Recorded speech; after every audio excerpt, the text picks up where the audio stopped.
Just to turn my VPN back on. I don't know what's going on. I had to sacrifice my firstborn in order to get this shit turned back on. Anyway, hello everybody. Hello everybody. You'll have to forgive us. Zenith made us very late. I'm sorry, guys. He's just mad as talking shit. What's the problem? What's the problem, bro? No, never. But anyway, of course, welcome back to the Slice of Shonen Podcast. I am your host on the boat, Sailor. Sorry, it took a little bit. I was downstairs, I was eating brunch, and then 4 minutes before we started, my dog was like, hey, I have to go outside. So I was like, all right. I let him out, ran back upstairs. I went to start things up for the stream. My VPN was like, hey, man, we actually signed you out. Can you sign back in for security purposes? I was like, well, fuck. So I had to do that. That took a while. Everything was just running slow, but we're here. Through all the good times and the bad times, man. We are here. Hopefully, you guys stick around for the entire podcast as well. There's 16 of y'all in here already. Oh my goodness. God damn. Of course. Y'all are about that life. Yeah, man. Hey, man, we appreciate it. Like up the stream while y'all are here. Of course, it is not just me. I have my Ensemble of Excellence. Let me run down the list here. We have the... Oh, wow. It's the first time I'm up in the list first. Me. Hey, how's it going? Hey. We have the... Cookin' Taco, and of course the Zenith Annie Manga, whose channel and Patreon are linked down below. Make sure you guys go check those out. Our other friend Adam, aka Jigga, is not here, but his stuff is down below as well. Make sure you guys go support that. Everybody, send Silver your energy. My boy is fighting off the cold, so everybody give him a little bit of your energy today. Help him fight through all this. He'll be back soon, hopefully, and I don't know if Sky is gonna be here. We'll get on. Our boy was up late, but we'll see. Hey man, if he joins, he joins. But we'll get there when we get there. Anyway, let me look through a few of these comentos, and then we can get started. Let me also grab my notebook, so that way I can write down the timestamps for the people who are watching after the podcast. Let me see. My hatred will never go away for that bum sailor. Hello, Sky. You came in at a wonderful time. Mid slander. Zero's hatred brought him in. Fans. I know, man. How are you, man? I heard you were going fucking through it. Trials and tribulations last night. Oh, I wouldn't have called it that, bro. What's the problem? It's a feat. Nah, you're right. It is a feat. Yeah, see? Nah, I was on my way back from the store with some milk. But wouldn't you know it? There was an accident. Apparently, some dude using the bus full of hopeful orphans Bane. Oh my god! Some dude used that sword, and stuff happened. That's fucked up. Oh my god. I know, right? Damn, man. Damn, man. Hey, I'm happy you got out of there alive. But thankfully, I'm not a bus full of orphans. Thankfully. Let me look through these the rest of these chats. Shout out to Lexton dropping the donation saying, oh, good. I didn't want to miss the roast of JJK. Man, let me tell you, man. JJK, that was definitely the chapter of all time. I'll tell you that much. Bro, it didn't even suck. It was just mid. Yeah. I mean, the textbook definition of mid. Of mid. Yeah, I agree. I mean, at least it was better. It was better than last week. Hey, at least important shit happened in 270. But like, boy, we'll get into that later. Let me go back to... We are going to hate, don't you worry, fellas. We'll get into it. Let me continue reading the comments. I'll finish reading Zero's here. He says, my washed goat Zenith better become the honored one in the future, or wallahi, he's cooked. You're cooked, buddy. It's like a Mad Libs. Brother, it's like... Yeah. You have to fit in. It's like the 2024 version. You just have to fit in peak, mid, aura, fell off, bum. Brain rot noun, brain rot adjective. Yeah. Mad Libs Rain Rot edition, man. That's true. Jagzel says, time to cook JJK. True.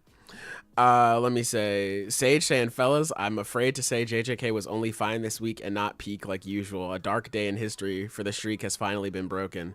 Hey, we're gonna get you out of hell. First time in history. We're gonna get you out of hell, buddy. We're gonna get you out of there. We're gonna get you out. JJK's cooked. Rev up those fryers. Hey, man. Hey. Last 2 chapters of Beaten Motion have been immaculate. Shouts out. I haven't been reading that. If it's good though, I might have to check it out. Let me see. Should have known these frauds would be late as usual. You were just early. Shut up, Zero. You don't know anything. You're just early. Let me say, Kaneki saying I spent 3 days straight in the gym. I feel like jelly. God damn, you were up in the gym just working on your fitness. Who's your witness, bro? Is it Fergie? Who is it? I respect it though.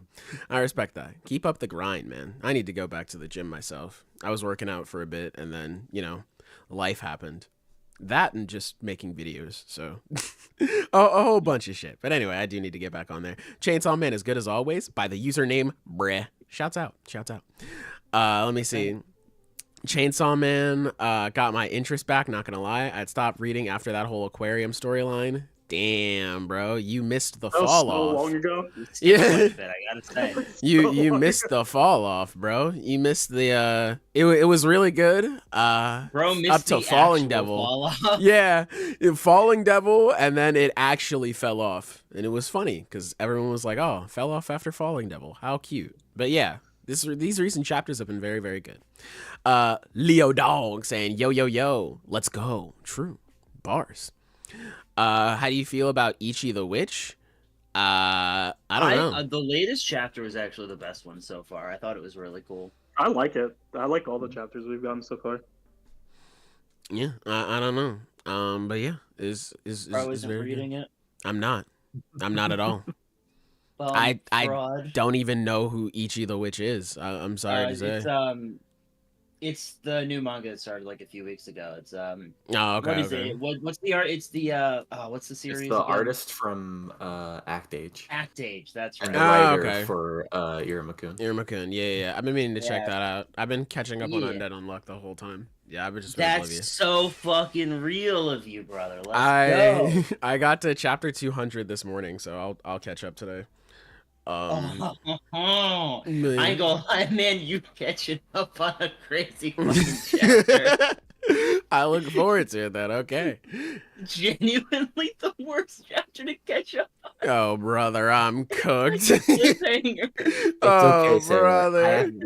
I haven't read it either, so I'm also afraid. Okay, all right. No, it is one of those chapters like, is this good? I think it's good. But what the fuck? I just don't bloody know.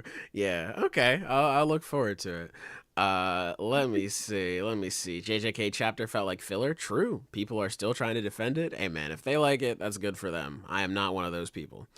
The slow moments are what's good and what's making these recent events slap hard. True. I don't know what you're talking about, but I agree. He's talking about JJK.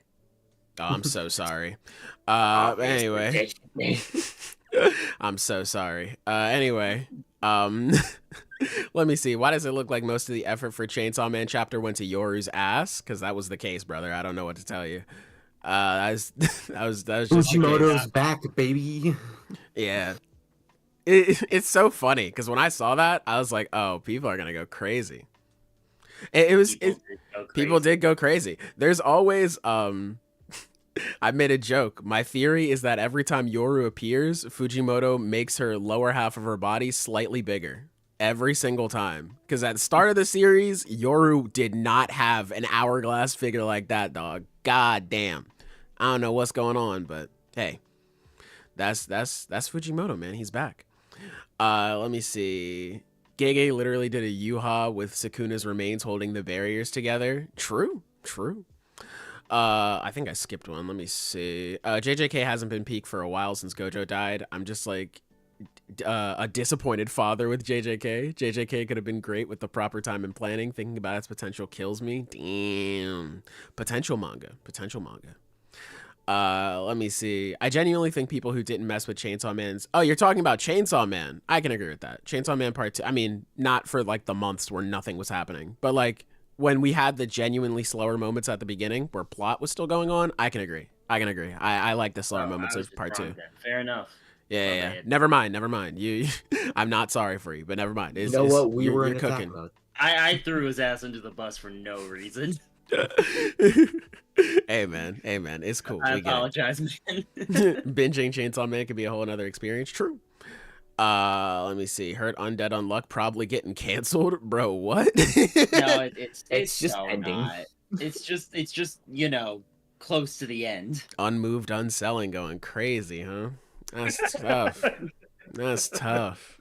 Damn. Anyway, let's talk about another good series. Let's talk about One New Piece, chapter 1127. Fellas, how you feeling about this one? He's good.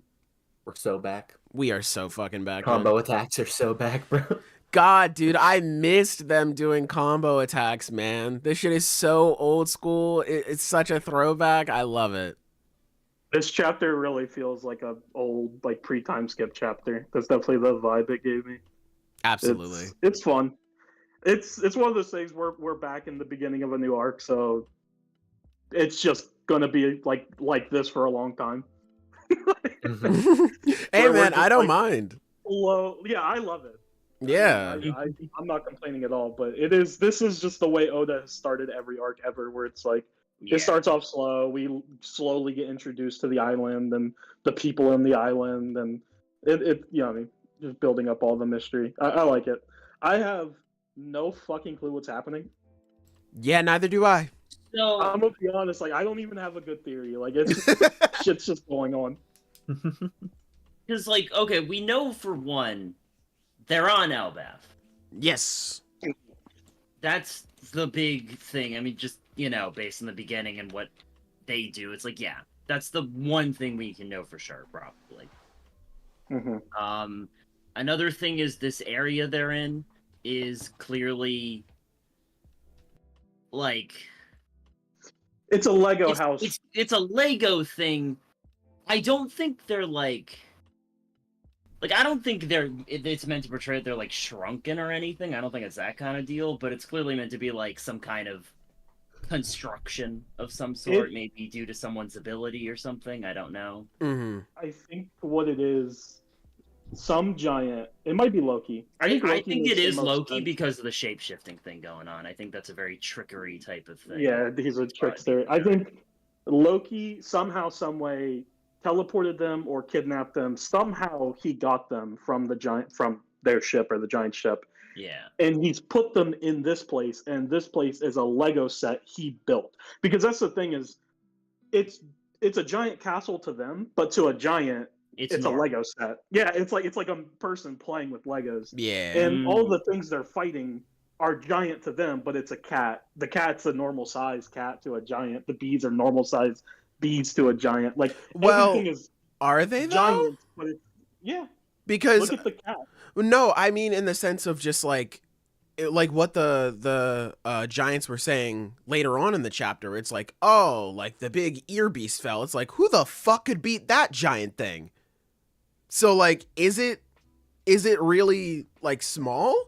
Because the way they're making it seem is just these are towering figures, and they're yo, who is beating these dudes? I think it was, they called it the ear god, this big being. Yeah, they did. This huge being that they were just yo, who is beating that?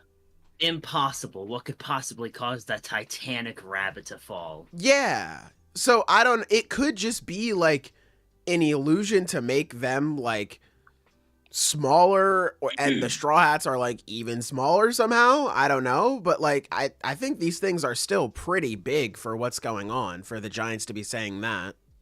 It's hard to tell because Oda sucks at accurately sizing things. Not too much.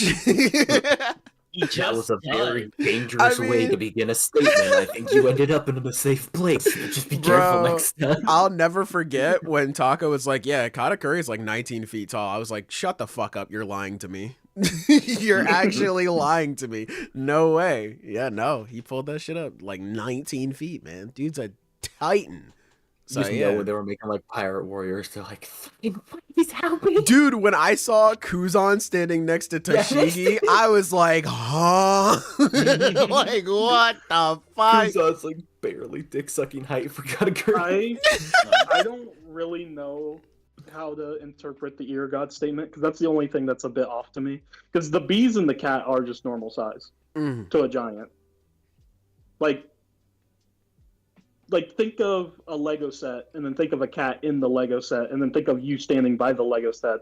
It all lines up pretty well. I think the ear god statement, I don't really understand what that's supposed to represent, because they're like, oh my god, it's impossible, it's so big, it's massive. But like Luffy and them It's really not. and they ate it. They off-screened it and they ate it. Like, it's not that, like, it doesn't matter, you know? Yeah. I don't know why Oda's hyping up this fucking rabbit that will literally never matter, because it's all. Are the giants frauds, actually? Question. Yes! What the hell? We've met all of the strongest giants already. The rest of them are. It's all downhill from here. The thing is I do think Dory and Broggy are some of the strongest giants we will meet, because they're the pirates. Yeah, like it's a Viking civilization, so pirates are important. They have like honor. They have a lot of status. So Dory and Broggy are higher ups, I guess, in the hierarchy of this civilization. I'm guessing, because in Big Mom's flashback we see, I do not recall their fucking names. Those the two old men, and Big Mom killed one of them. They were pirates. I'm pretty sure they were like elder, like they were like Dory and Broggy, but they were a lot older. They were like 300-400 years old. Damn. And it was a big deal when Big Mom killed one of them, because they were like, you just killed like the president or something. Yeah. You just killed someone really important. It was super important guy. Yeah. That was what caused their big beef. I think these giants that we see that are like, oh my god, they killed the ear god, that's impossible. They're the equivalent to like a marine, like just like a regular fucking marine of the giants. They're just like nobodies. Oimo and Kashimo boys. Yeah. Bro, I'm just naming giants. I like it. I do think, and I could just be wrong, I think, because we've talked about this on the last podcast, where it's like we don't really know who the main villain's going to be. We don't really know what the conflict's going to be. Yeah. But when they're talking about like all the fire and stuff like that, they say we should report to the sun god. I'm wondering if the sun god is a lot. I've seen people bring it up where it's the title given to the ruler of. They don't have a king. They have the sun god, who's the ruler of the kingdom. And I'm wondering if this fake sun god might end up being like the main villain. But at the same time, like I said, I don't really get the impression that Elbaf is like an oppressed place that needs their ruler to be replaced. So it's like if there was some, because they'll just fight him if they have a problem like that. Plus Shanks was just over there too, so like he would definitely do something. Yeah, he would do something. Yeah, I have no idea what the conflict's going to be at all. Right now, the main villains are the Straw Hats. Their entire environment. Right now, the main villains are the Straw Hats. They're just fucking everything up. They are destroying everything, bro. Holy shit. We're so back. They're gonna find out that they're gonna find out that the ear god was like the pet of Loki or something, and they fucking killed it and ate it. Yeah, no, nah, man, because that could actually fucking happen. I mean, it would be a way to start conflict, because we were wondering how is this arc gonna have any conflict? It's possible the Straw Hats are the aggressors. You don't think that kid's gonna come back, bro? Man, kid's dead. I know he's not. He's going to come back, but he's dead. He's dead to me. Yeah, until he comes back and does something, he's fucking dead. Damn. So, just to make it clear, when Kid is attacked by Shanks, 100% dead. When Bartolomeo's attacked by Shanks, 100% alive. Yes. Yeah. Just making sure. Just making sure. To be fair, one of them. The difference is I like one of them. The difference is that Usopp did. Killer, lend me your strength. This is Usopp, we're up again. Also, to be fair, one of them Unironically. can make a barrier to hold themselves up in the water, and the other no, can't. I understand completely. It's just very funny, the idea of just like, dude, kid's fucking washed, he's gone, he's dead. Bartolomeo, though, he's aight. Goated swag. I mean, I wouldn't say he's all right. He's probably pretty fucked He'll up. fuck but- up. Nah, so man, fine. he negged that, bro. I know He's he gonna have a bunch of bandages on and be better in 4 days. It'll be fine. I think we're gonna see Thanks Kid. on and the he's other gonna hand, be like, Second. we're gonna see Kid, and he's gonna be like, Luffy's gonna run into him. He's gonna be like, oh hey Jaggy, and he's gonna be like, who are you? Because he has like amnesia. No. I was gonna And say he's he's gonna lose another arm. That too. Yeah, he's gonna be missing both arms. No. He's gonna be missing That'll both be his arms. power up because now he'll have 2 metal arms. Is that gonna be like? It's gonna be like the one Baki panel where it's just the dude laying in a hospital bed. And he's just a nugget. Is that what it's gonna be? Sailor, I don't know how to tell you this. That panel's fake. Yeah, I know, but like it can be Okay, real good. now. You're right. You're right. Yeah. They can be. Yeah. It's gonna be I'm real just Kid. saying, Yeah. had someone lose both arms in Chainsaw Man. Yes. True. Shanks lost his arm, and then he became the emperor. You know. Yeah. So maybe this is just You blessing in know, disguise. I'm just saying, maybe it's what Kid needs to grow. Mm. I do- Be I- someone who matters. We are Mm. we are joking, but the thing with Kid is like consistently, he is consistently lost over and over and over again, and he doesn't seem to learn anything. No. That's Kid's Yeah. problem. The reason why people don't like Kid is it's not because he's weak, because he's not weak. He's literally one of the strongest characters in the series. He's Mhm. really strong. It's the problem is he doesn't grow as a character. He has stayed completely stagnant. And unlike Luffy, who has suffered loss after loss, Luffy is still the same at his core. Luffy has become a better leader. He's become a better figure. Kid is regressed, if anything. He just gets stupider every fucking time he shows up. Yeah. So it's like, It's frustrating. how many more times do you have to get your ass kicked by a Yonko? This is the 3rd time he's gotten his ass kicked by a Yonko. He lost to Shanks before, he lost to Kaido, and now he's lost to Shanks again. So it's like, surprising his only 2 victories over Yonko are both against Big Mom. Which says Like, something. And here's the thing: I am frustrated with Kid as a character. Imagine if I liked him. That would suck. Damn. I think if Oda ever cared to make Kid a good character, the next time he shows up is when it needs to happen. I think it's already too little too late because we're at the end of the series.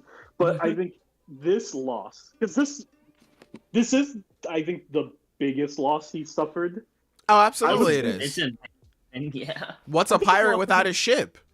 Well, I think his loss against Kaido was pretty substantial too because he got his ass kicked through in prison. His first it mate was. was forced to eat a smile. It was, yeah. True, He but does- so did Luffy. Also lost, so it's okay.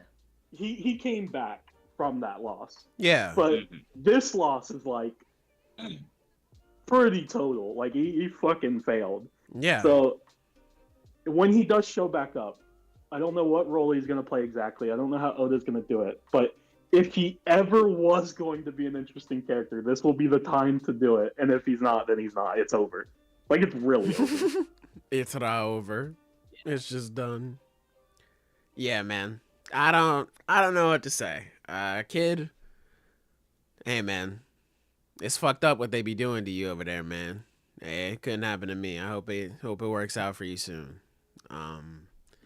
But yeah, I truly don't know what could possibly be the threat here, because it doesn't seem like the military is going to be getting involved in this arc. Maybe, excuse me, maybe another outside force could potentially be getting involved as well. I'm truly not sure as to what could be, like, what we would be fighting in this arc. Maybe this isn't like a big, like, maybe the conflict is just like against Loki for a bit, and then after that it's just kind of chill, because the Giants also know a lot of shit just because they've been alive for so long. So this arc could mainly just be for lore and things like that. Then again, I thought the same thing of Egghead. Boy, was I wrong. Right. So like, Yeah. Actually, I don't I know. do wanna ask this: what chance do we think there is that Shanks will be in this arc? None. None.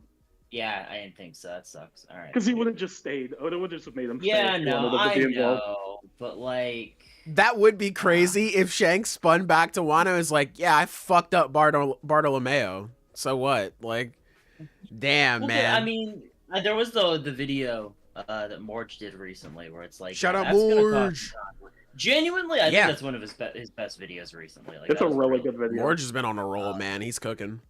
Bro, ever since Wano ended, he's actually like, The comeback of the Not century, hooked. bro. Yeah, Not Morge too has been- much. Hey, man. He bro, knows. Oda, it don't matter what I do. Oda did him worse. Hey, man, he knows. Morge has been making extremely good videos for a long time now. He's been cooking, yeah. His Shanks video. Well, my favorite thing about the Shanks video is the idea that he addresses the biggest problem with the inevitable conflict is that Luffy and Shanks have to fight, but how do you get them to fight? Because they don't really want to fight each other. You have to give a reason. Because you want the fight to have some stakes. Because if it's just a completely friendly conflict, it's like, okay, they're like, that's not interesting because it's like they're just kind of sparring.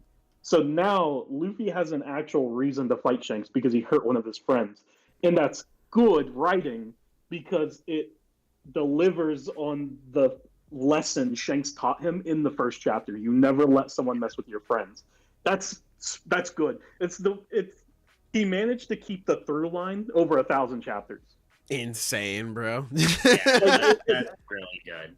He set it up like you never let someone mess with your friends. Why does Luffy fight Shanks? Because Shanks fucked up one of his friends. And now Luffy has to fully deliver on that lesson and show Shanks that he has surpassed him. Like that's smart.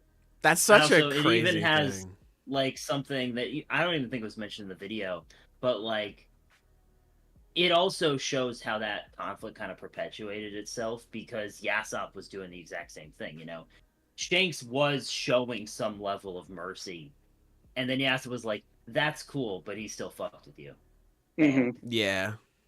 Yep. So it's like, I disagree. I think Usopp did that because there was a 0.1% chance that Bartolomeo might tell Usopp where he was. And the idea of having to be a father for even a moment. Yes, was Usopp too- is definitely the deadbeat of the century. I Oh, gotta give him that. absolutely. He's aware of it too. They're just like, I don't think I'm prepared to see my kid. Like he's aware he's a shitty dad. so I did want to bring this up actually about the chapter, and Lexton in the chat brought it up too. So I'm glad Shout out you reminded me, Lexton. my man. There have been a lot of inconsistencies in this chapter, which had community speculating that what Nami is seeing is delusions. And the cat to lion, which could have just been a transformation, but the most interesting one is Luffy's sword in one panel on page the 14 to 15 spread.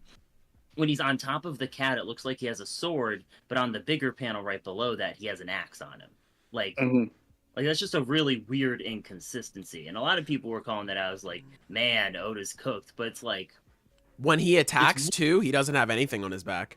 When he does like Yeah. the big whip. Another thing is he screams in the TCB translation. So this is just a problem with the actual, like, original version of the chapter. In the leaks, the leak said Luffy uses Gear 4, Sanji uses Ifrit, and then Zoro uses 3-sword style. And they do the combo attack. That's what it said in the text spoilers. Mhm. And then we got the TCB chapter, the early chapter, and Luffy says Gear 4, but he uses the Gear 3 elephant. yeah, that's so weird. And He and does I the thought, same like, thing in this okay, week too. That's what I thought. I was like, okay, maybe this is just like an issue with TCB because it's unofficial. In the official translation, he still says Gear 4 elephant whip, which is not a Gear 4 attack. So I don't know if that's Oda. Maybe Oda's just not feeling very well. I don't know. Like that. Also- or maybe this was supposed to I be- think I'm this much sorry. inconsistency, I think, indicates that something is up. Like, not with Oda, just in the story. Sanji is also charging his Ifrit Jambe in his right leg, and he strikes with his left. That's another one that I noticed. Huh. So like, Man, I feel like Oda right now. I'm like, damn, that happens. I think, I'm gonna be honest. I think a lot of it's just like, I don't think it's on purpose. I think it is just mistakes. Like, I really do think it's just like he just made a bunch of mistakes. Well, the idea is like, what is that implying? If that is it like that they're in a dream? I think Snake Eater. I don't think they're in a dream It's like- because why would there be like other people that are like, what the fuck are they doing in this Yeah. dream? What the Yeah. fuck? You know, Mhm. that's what's. I think what they're seeing or experiencing isn't real, but it's some kind of illusion that's covering up the reality, not like a dream. But They're in a like, genjutsu. It's Kyokusugetsu. kind Whoa. of, yeah, It's yeah. real. They're just seeing the wrong thing. Exactly. Yeah. Yeah. Or Hey, people that do is- things Look out if for you prefer Zoro. That man Joseph might be Day. a Bankai spammer, bro. Look out for It's- that guy. Bro. Okay, because I do want to clarify. I absolutely believe they are hallucinating. Because why would Oda set up in the last chapter? with Oh the yeah, acid. this alcohol makes you hallucinate, and then Nami in this chapter is like, oh yeah, we drink that alcohol that makes you hallucinate, and then if it never comes back, like, hey, we were hallucinating, that's just a waste of time. Like, why even set that Mhm. up? So I 100% believe they're hallucinating. I think the cat turning into a lion, I think that's a hallucination. Luffy using a Gear 3 attack and screaming Gear 4, I don't think that's a hallucination. I think that's just a mistake. Yeah, it makes sense if it's a mix of both. Even Yeah. then, though, like mistakes like that do happen in manga, but generally, like the author says something at some point about it. Like if it's such a blatant mistake that it needed to be corrected. Oda doing his a- best. A good Okay. example would be the thing with Yuji's ear healing in his like earlier fight with Sukuna. Mhm. Like that was just a mistake, and he's like, "Yeah, I fucked up there, my bad." I think Oda. Oh, it's possible Oda will clarify later. He might fix it. Mhm. You know what I mean, in Yeah, like a it's volume possible. release or something. Yeah, I guess we'll see what was meant to be an illusion or not. I think another thing, a part of the illusion, is their outfits. Because why would they be Yes. wearing Viking outfits already? Which gotta say, I love Merchandise. Luffy so much. Luffy's is so good. Yeah, I love Luffy's is Luffy's. the best. Luffy's my Yeah, favorite. Yeah, he's the best. I like all of them. The only thing I don't like is Zoro's mask. I think it looks Zoro's weird. I think is it looks a bit not much. Yeah, Yeah. done. I Yeah. would have preferred if Zoro just had a full like helmet, like instead of the weird. Mm. I don't Eye know mask what that it's he's wearing. going for with him. Like, what is the It's aesthetic? the like eye. It's the eye thing that's on. Bro that's on thinks some like he's- Viking helmets. It's just without the helmet because he doesn't want Yeah. to cover up Zoro's hair. Bro But thinks he's because of Hanji, that- bro. Bro looks like he's got fucking corrective lenses. Yeah, he should have just wore an actual Viking helmet. That would have just been cooler. Odin, lend me some help. This is Prime Bunny we're up against. This is the giant I'm rabbit we're your up against. god we're up against. Yeah, man. Sanji's I'm starting to like more. Nami's is cute. Usopp's, I don't know how I feel about Usopp's. I probably just have to see him more. Zoro, I like everything but the mask. But yeah, Luffy's is the best. He's so fucking cool. I do think it is still very funny giving weapons to the people who don't use weapons. Mm-hmm. 'Cause Right? it's like, there's a scene, right, where Luffy has the sword and he's just like, I know how to use this thing, and then he just punches while holding the sword. Yeah, Yeah. Start a Wano. Yeah, I would just really like it. With a similar thing happens with Sanji, which is like, I know how to use this thing. He just kicks a sword at them. Okay, but to be fair, we've all read God of High School, and the Mori railgun goes crazy. So like, Very true. We've all read God of High School. Yeah. All of you have read God of High School. Pop off in the chat, which is yeah. going to be everybody popping off because everybody has. Everybody, but yeah, no, it's So It's Sanji fun. should I do like that. He should take that move. you should. My favorite page in this chapter is page 5. Okay, I'm gonna go to page. Let me 5 look now. at page 5. You know I can't count, Oh man. my What the fuck? True. Hey Alright, man, man. hey, dap me up, man. I get the vision, man. I understand, man. I get Hey it. man, if you're a real one, you know. Yes, sir. Yes, sir. Hey, man, I get it. I like the one panel of like the claw coming out of frame and smacking Usopp. That's funny. That one's pretty funny too. Yeah. Really funny. I like that one a lot, That's man. quite a bit. It's really funny. Yeah, this whole chapter just also- felt so old school, man. It's awesome. Yeah, I like the ending when Nami's like, Usopp died, and he's like, I'm alive. I'm just fucked up. I love it when they're remember that you used me as a shield. they're facing it down. She just like uses him as a shield. That's funny, man. That's Bro, funny. it's so funny. Nami needs help. Luffy, Zoro, Sanji. I'll even settle for Usopp. Please help. I think and a lot of other people pointed this out, but it is interesting that Oda specifically separated the original 5 members, the East Blue members. Yes, sir. Oh, yeah. Yeah. All of the Grand East Blue Line 5. members are still on the ship. Yeah, so it's I think that there's a lot of things that make this feel like a pre-time skip chapter. It's the Straw Hats we focused on. It's the comedy in the chapter. It's the mystery of the chapter. It's just this chapter does feel like an old One Piece chapter, which is God, really nice. man. So good, man. So fucking good, man. It's like a nice change of pace, especially after an arc like Egghead, where like the world has expanded so much and we've seen so much stuff going on. It's like a small little return to form, just like all coming back, just like, hey, here's our original 5. Watch them get into some crazy shit. I just want to say this to everyone who says pre-time skip is better and Oda has fell off. He never fell off. He's been doing it on purpose. He could do this anytime he wanted. He just hates you. So I just want you to keep that in mind. Yeah, fuck you, man. No, I'm kidding. But yeah, really good, really good. I like this Good chapter chapter. a lot. Yeah, it's a really fun chapter. It's not a great chapter to end on a break though, because I don't think the ending is like particularly like engaging. So next week's gonna be kind of a snooze fest while we wait for the next chapter. I don't mind it, to be honest. I think ending off on this Well- one is pretty good. The good thing, and this is separate, but it is connected. I think it's a good thing that this chapter didn't have a super strong like cliffhanger, and we're getting a break next week, because next week is the final chapter of JJK.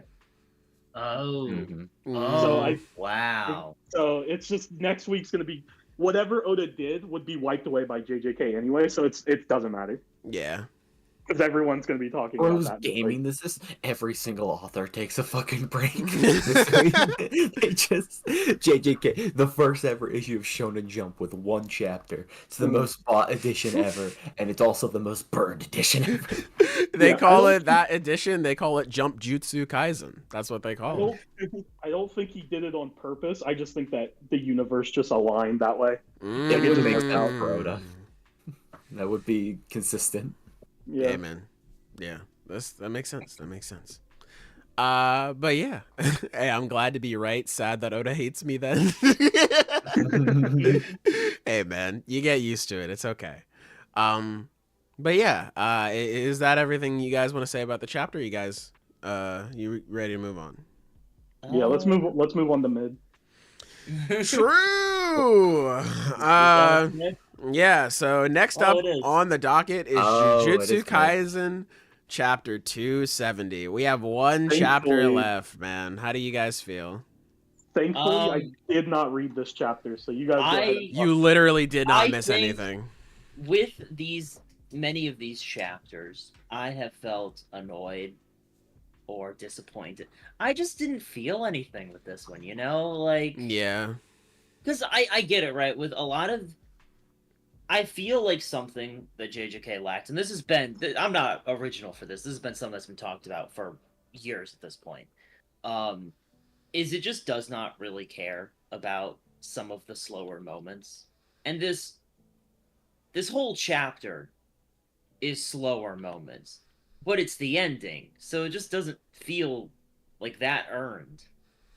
And even then, we just get like quick panels of everybody. Yeah, it's like little things, and it's like But- I feel like I want to love this chapter, like it's asking me to love it, but I just can't.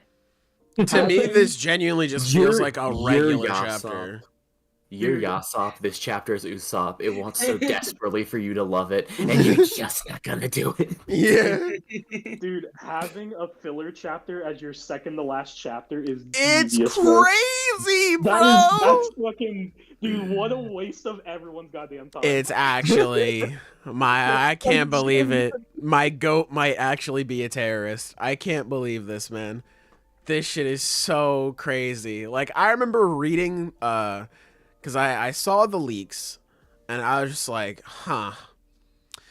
Okay, let me hold off until I actually read it. So I read the unofficial, and I go, okay. Wake up this morning. I get to chapter 200 of Undead Unluck. I'm like, the officials are out. Let me read those. I get to JJK. I read it. Okay. I like I mentioned before, at least important stuff is happening. You know, we start to address the culling games. You know, that's good. Literally everything else outside of question mark Kenjaku. Oh yeah, we'll get to that. We'll get to that. Man, it's kind of unfortunate because I will say, because like you said, we'll get to it. It makes me sad that it's like, man, Yuji and Sukuna barely get to interact in their final moments together. But thank fuck Rin gets to apologize to the dude he bullied in high school. Thank fuck. Yeah, and it's like, I want to address comment because Manu is saying, but it's normal though. Most series do it, and it's like, that's true. Most series have a chapter like this in their ending, where it's like, these are what these characters are up to. Hell, not even just like manga. That's just a normal thing for like stories to do. The difference here is what it chooses to show with its very limited page space and the number of plot points that don't really get strong resolutions feels really mishandled. The fact, like we start off on the whole thing with Sumiki, right? Okay. Yeah. It's who fucking cares? I think it's very telling that when I read the leaks, obviously like the very first initial leaks looked terrible, and maybe it said it and I just didn't read it, but I did not realize this. You know, the gray said Fushiguro. You know, it didn't say Fushiguro at first. Okay, yeah. So I was like, huh, so they actually are showing where Gojo is buried. Because in my head, it's like, oh, this is where Sumiki's buried. That didn't even cross my mind. Because she doesn't matter. She is a character that pretends to matter. It is. Because it's not necessarily bad. Because this is, in the context of Megami's character, this is something important to do. The problem is that, and it's the same for a lot of the moments in this. A lot of them indicate some level of growth on the part of these minor characters. And that is important. The problem, that is important in a normal story. The problem is that this is JJK, where you have been told not to fucking care. Yeah. For the grand majority of them, there's no real reason why you should care about, what was the dude's name? Rin? Yeah, Rin. Or I didn't know that. Literally, I only remember it from when Yuta was getting healed. And they're like, oh, Rin, you're going to help us out. He's like, oh, great, I'm super excited to be helpful. And then flashes to him, like, looking disgusted at Yuta's, like, carved up corpse. He's like, what the fuck is this? So I remember that. That was nice. But yeah, like, for example, Charles. What the fuck did Charles do? Who cares? This man gets to write a manga now? What, like, okay, that's cool. Fucking Myo and Daidoji. Thank fuck I get to see my tribal chief talking to them, I guess. It's just a very big lack of catharsis for me. And I've been feeling this ever since Sukuna died, where usually in a situation like this, it's like, when Sukuna lost, I was expecting him to A, realize that Yuji's ideals were stronger than his, and him to like freak out about that and be upset by that and not want to die because of that, and that's maybe why he was looking so desperate. Or B, he accepts his death, and then we get to see the world progressing. But things have just gotten strange where it's like, we spend a chapter talking to you, the audience, on as to why our decisions were very good, actually. And then we're going to spend the next half of the chapter. We're going to introduce a brand new antagonist and kill them in 2 pages. And then last week's chapter is no, that was last week's. And then this week's chapter is just like, oh, we get to see like the culling game members get a conclusion, which is like, all right, I wasn't asking for that. Okay. And then we just kind of move on to our team doing another mission. And it's like, this is our conclusion? Like, fuck, man. Like, there was always such a feel-good moment at the end of a story. Like, take, for example, Bleach. Because obviously there's some inspiration from Bleach in JJK. When you have Aizen in like the final chapter giving his speech about courage and like what that means and how important it is, and you see our main cast just living their lives and like they're all happy again, that's the catharsis. Like, we see them go through so much shit, but now they're on the other side. The world is better, their lives are better, all of them are happy, and they're all good. But here, everything, like, aside from a few things, we lost Gojo, yes. We lost Choso, yes. Yuta and Megumi have scars on their body now. Aside from those, it feels like this fight with Sukuna didn't even happen. And that's so strange considering just how long we've spent on this fight. We spent over a year in Shinjuku Showdown. It's so strange. Bro, yeah, not even anything changed. Like, at the beginning of the story, Sumiki wasn't there. At the ending of it, Sumiki wasn't there. No, sorry, you go. Are both of us about to go into long-winded things? I mean, that's JJK, mine's so not you can. really that long-winded, but then you go first. It's just, I have a different issue with like this part here at the end, because like what it's doing for the last scene is really typical. It's return to the status quo after all the crazy shit happened.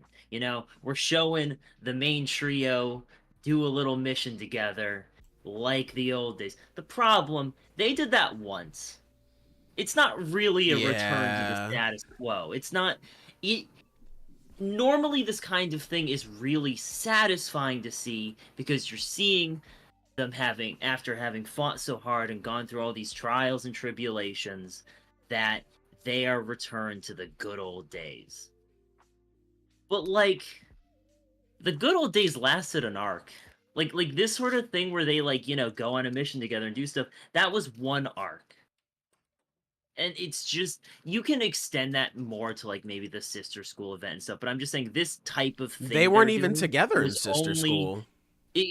Exactly. So, like, this kind of thing that we're seeing was only done once, and going back to the status quo doesn't work very well if you don't establish that status quo very well. It's not satisfying to go back to it. I didn't want to see these guys be a trio at the end. I wanted to see them be it for the remainder of... for the series. You know? Like, just be a group that work together and do stuff.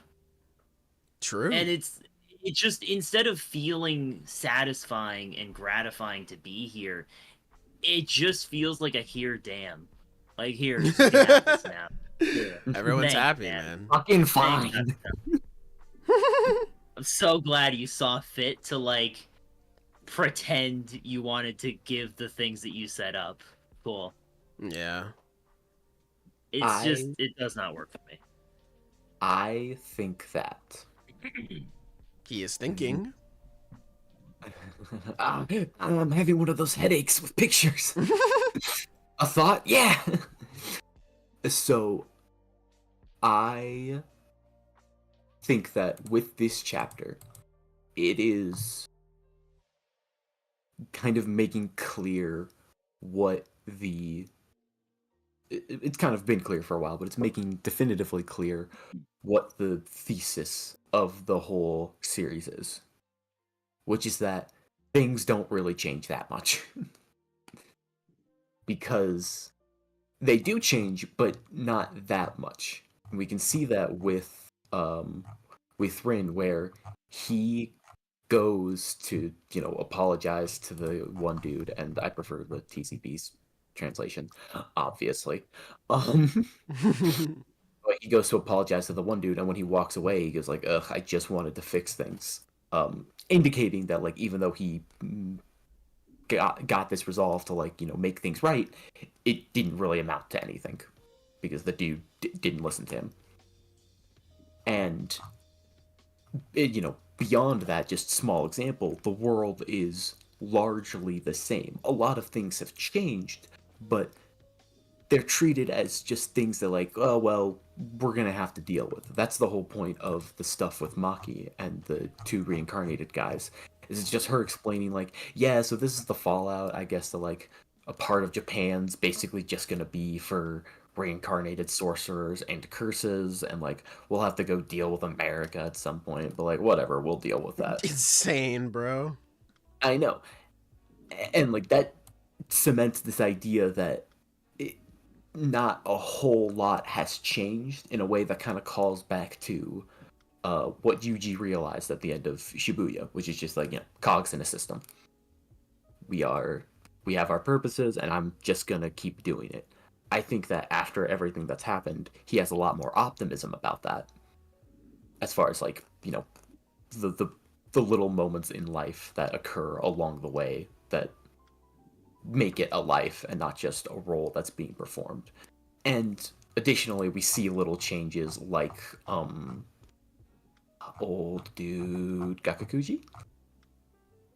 Gakuganji, Right? yeah. Yeah, okay. Where he was the symbol of the rigid esoteric rules of Jujutsu society, and by this point, through what happened with Yaga and just general off-screen development, we can see he's just like, yeah, it'll be okay. You're all young, like it'll be all right. Which is not a huge change from his initial position, but it is a change. And I would say think that's the change, yeah. Overall, what this chapter is kind of trying to get at, in theory, is this idea that you're a little close to your mic, Taco. Sorry. Is I forgot I had the thing turned on. I think that's the vibe that it's trying to go for. Now, there's a lot that can be said about how much value that has, because I think we can all agree that that's pretty unsatisfying. I think it kind of reminds me in a very different way, AOT. Don't drag me back! I will keep it short. I don't want to go back to hell. A lot of what goes on with AOT is it has an ending that is about like, yeah, these conflicts, you really can't avoid them. They'll just keep going. I mean, that's the whole thing with like the extra pages where it's like, it just shows it all get fucked up anyway after all their efforts. Oh, it's but so ass. But it tries to have some optimism where it's like, yeah, there's value in what they did. They got to live their happy lives. They got to make their efforts, and there's still people left over at the end anyway. But it's like how it transmits that theme just isn't very satisfying. The way, because it's like it asks you to get invested in all these characters and their journeys, just to ask you in the end to be satisfied with that not being the case. And not necessarily that not being the case, because characters can fail in their goals, or themes can go somewhat unsatisfied as the resolution to that theme, and the story itself can still be satisfying. It depends on what it's setting up. You know what I mean? Mm-hmm. It's... To put it in like a short way, I guess, if you are given a series that really seems like it's trying to say something, and it ends up just kind of being like, well, that's how it is, without like really building to some sort of revelation around how it is, it just kind of falls flat. Yeah. AOT's whole big thing at the end is just like, hey guys, humans are gonna fight forever. Isn't that fucked up? Thanks, like, man. I needed 10 years to know that. Thank you. I Appreciate feel it. like AOT, I guess building on that example, is it had a really good way to build on that kind of theme in a satisfying way, because a big part of the ending was the importance of children and the next generation, all that stuff. That's why Zeke's plan was a huge threat, is it basically eliminated the potential for a future. And even if things got fucked up, the potential of that future still existed. And I guess that's the point of showing the kid at the end, but that visual on its own, I don't think that really is enough to combat the absolute devastation at that ending. Mm-hmm. And I think there's got to be balance. And for going back to JJK, is there is so much, going back to how things are and what it wants to say about that, but there's so many plot points and things it sets up without really saying anything about it that it just doesn't feel like an ending. JJK introduces really intriguing ideas, and that's about it. Yeah. Exactly. Yeah, I can definitely agree with that. Shout out to Patrick for donating the 5, saying Yuji and Yuta are technically the only special grades in the story, if I'm not missing anyone. No, they'd Bro, be if like the only Yuji's ones. not a special right now, that's fucking crazy. I'm sorry, have you guys forgotten that when Hakuri gets on a roll? I'm not finishing that sentence. Bro, Akutami forgot about that. He's not finishing that fight. No, yeah, man. God damn.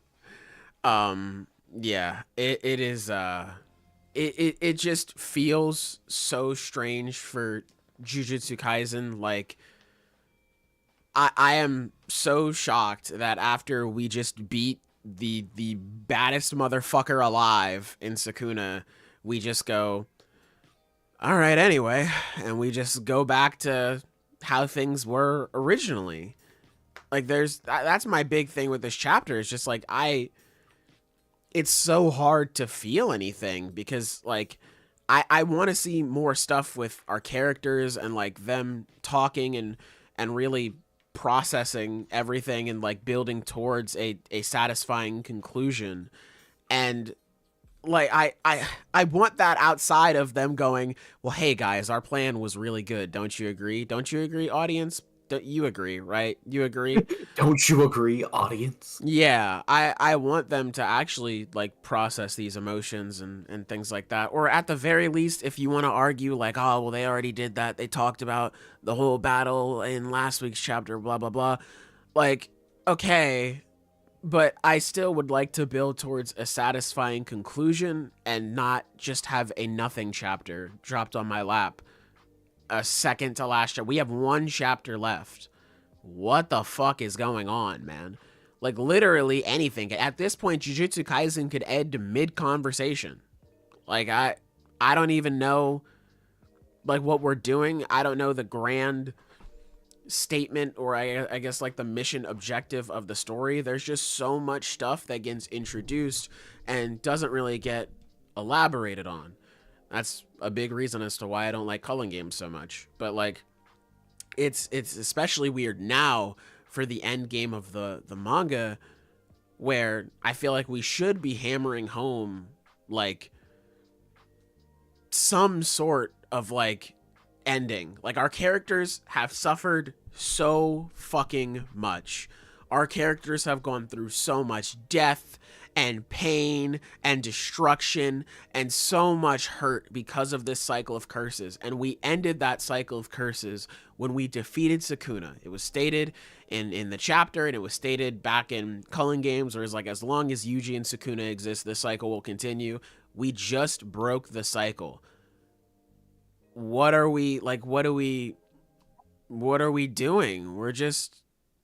Things are just the same. Again, it feels as if the fight didn't even happen. I mean, like, sure, there were some cutesy moments with Megumi saying, like, oh, I want to be your right hand, and she's like, oh, let's get married. He's like, you're fucking weird. I'm gonna go do a mission now. Like, that's cute. I like that. I would like more stuff like that, you know? I would like more stuff of our main cast interacting. Who gives a fuck that Charles has a manga? Who cares that Rin got to apologize to the guy? Who gives a fuck that, like, oh, Daidoji and Myo are gonna fuck off and Maki is gonna fight him later? Who cares? I personally don't care about Takaba, so, like, I don't care that Takaba has a comedy thing now. I want to see, like, our main characters interact and have them have, like, meaningful things to say or do in the final chapter, or in the second to last chapter. And it's so strange that instead we're focusing on so many people outside of them, and then we just move on to another mission. Like, I'm very confused as to what's just going on here, man. It's the fact that this is an ending that is fulfilling all of the criteria of an ending, as far as checking in with all the characters and addressing the biggest plot points that need to be resolved. Granted, we could have not spent the last chapter inventing one. Yeah. So, whatever. Yeah. But like this one is very typical. The problem is that JJK as a series has not. It's just. It has not built these up as things that one should care about. And as a result, we've reached this very limp, like, don't worry, it's just going through, like, everyone that you don't really care about. The best comparison I could make would be, like, imagine if in the last, like, few chapters of Naruto, it was going through and, like, explaining what happened to each of, like, the least important fucking, like, characters ever. Oh, well, here's what happened to, like, the Mizukage's guard. Here's what happened, like, here's what happened to the samurai's fucking cousin. Except the difference is that the same level of interest and investment we have for those characters is the level of interest and investment we have in fucking Charles. Yeah, dude, like, here's, like, it's like, hey guys, I know Sukuna didn't get much time to really talk with Yuji at the end, but hey, thank fuck that the two guys who acted like a hyperbolic time chamber for Maki, they're getting a conclusion. Are you happy? Hey guys, I know that, you know, we didn't get much of our characters interacting, but, like, Charles, the guy who only existed for his technique and for Hakuri to beat him up, he's got a manga now, guys. Are you happy? Hey guys, I know we're not really building towards a satisfying conclusion, but we need to make time for Rin, a random dude who just needs time to apologize to his one friend. Like, it's so much stuff is just wasted. Again, me personally, I don't care about Takaba, but I can understand how someone would like him. Hey, at least he got to be a character in his fight with Kenjaku, so, like, I can understand why you'd like that guy. Higuruma, me personally, don't care for him that much, but hey, at least he's a fucking character. You know, like, I can understand why people would care about seeing these guys, but these fucking Joe Schmo Schmuck losers, who gives a fuck about them? Why are we wasting page time on these guys, man? Why are we wasting page time? And then we're just, again, going into another conflict, and I don't even know what it could be at this point. We're gonna see another member of the Culling Games, and we're gonna, like, beat him up, and then we're gonna end. And I don't think there's a part 2. So that's it.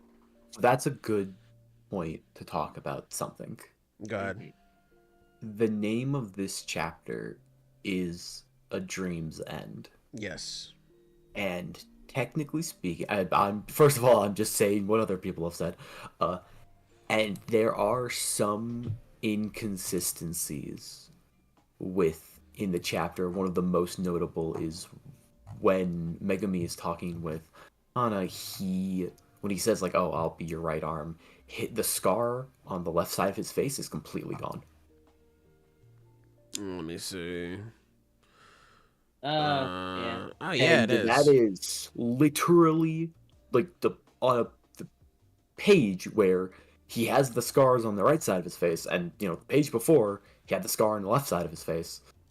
So that's like a very weird detail. And also, some people have argued that the printable Gakuganji, yeah. Yeah, okay, that was close. Like him being willing to like say like, oh, it's fine, you're all young, is indicative of like mischaracterization. I would argue it's supposed to be character growth, but whatever. It is character growth, yeah. Yeah, I agree. But JJK fans can't fathom such a thing. What's it called? Especially what appears to be Geto / Kenjaku. Talking with Takaba. No fucking clue with that. People have argued that, or theorized that this could indicate, especially with the title Dream's End, that means that somehow this is all a dream, and either niggas want to be One Piece so bad, bro. I know. God. Either next chapter leads into part 2, or it leads into Sukuna winning the fight, because I think the idea is that Sukuna has consistently, whenever he's killed people, he gives them, or rather, they get peace in their final moments. Yeah, they get a dream of like what they really want to happen. For Gojo, it was seeing everybody again, even though, by his own beliefs, he believed that everybody was alone when they died. And Kashimo got to have just a normal conversation with him. And there's also the fact that Yuji's domain was never explained, as far as like what its ability could do. Those are all a lot of loose ends that are up in the air and make it very interesting as to what could happen next. So my question is, how would you guys feel if that is what happened and this is a fake ending, basically? Okay, so genuinely, at this point, I don't care, man. I just... I've given it everything I've got, man. I've given the series so much emotion and energy. Like, what more can it ask of me? Yeah. It can ask a whole another 200 more chapters, baby. Yeah, put the shackles back on me, bro. Jesus Christ. Yeah, I'm gonna be real. I don't think that's the case at all. But if it is the case, I don't know. I mean, if Sukuna wins, I mean, I guess it's consistent thematically, but like, it'd still feel unsatisfying for me. I don't think this would address any of my major issues or complaints that I have with these final few chapters so far. So for me, I don't think much would really change. I mean, it could definitely be interesting. But me personally, it doesn't really do much for me either way. I feel nothing about this. I wish Sukuna was still alive because I wanted more of a conclusion for him, but I think he's just cooked. So, yeah. There is also the thing with Kenjaku. Yeah. Give me 1 second. Shout out to Patrick donating the 5. Is that your 10th donation? Shouts out to you, man. First Promise Neverland. Oh god, don't take me back. Then Demon Slayer. We don't speak on Black Clover or My Hero. Now JJK will end, or when will the end of bad endings end? Man, I wish I knew. Ending, personally. I'm sorry, we'll get you out of there. Popular. I like the Demon Slayer ending. I know that's not Demon popular. Slayer ending is just weird. Like, I don't know what it was going for with the... I can feel that. Okay, I know what it was going for. I didn't like it. Also, God, can we talk about how fucking inspirational this is? This y'all talking about when the cycle of bad endings will end. I want to know, when will villains stop turning into babies before they die? That's what I want to know. They're little blobs. Jesus Christ, man. Like, third time? Like, fuck, man. Jesus. Niggas want to be fucking Demon Slayer. I would argue fourth time. It happened with Eren, too. Did it happen with Eren? Yeah, he sounded like a baby. Oh, yeah, you know, fair and true. Yeah, man, at this point, I'm imagining the story is just over. I truly do not think that anything else is going to happen. But Zenith, you brought up Kenjaku. Did you have anything, like any thoughts or ideas as to what that could be? Honestly, so I talked about this in the chat. But my theory was just that Takaba's technique didn't let him die, so he's just around being his comedy buddy. Fuck. And the reason his face is covered is because Takaba just thought it'd be funny to give him a funny face. Oh God, man. It's stupid. I know. It's fucking JJK. Like, who cares? Yeah. That's what I'm putting out there. If I'm right, cool. Whatever. Maybe it's a dream. I don't know. You think Snake if that was the Eater. case, we'd see it in the Snake Eater? If we'd see it in the next chapter? Or do you No. think they're like, well, yeah. No, I don't think it's getting answered. No, I hate, because when Zenith and Taco were talking about it, I hate I think it was Taco who just said, like, yeah, I don't think it's gonna get answered. I was like, you know, I hate you for recommending that, because that could actually be a possibility. Fuck, man. Man. Yeah, I got no clue what's going on here. I guess we'll just wait and see until Wednesday, man. I'm just...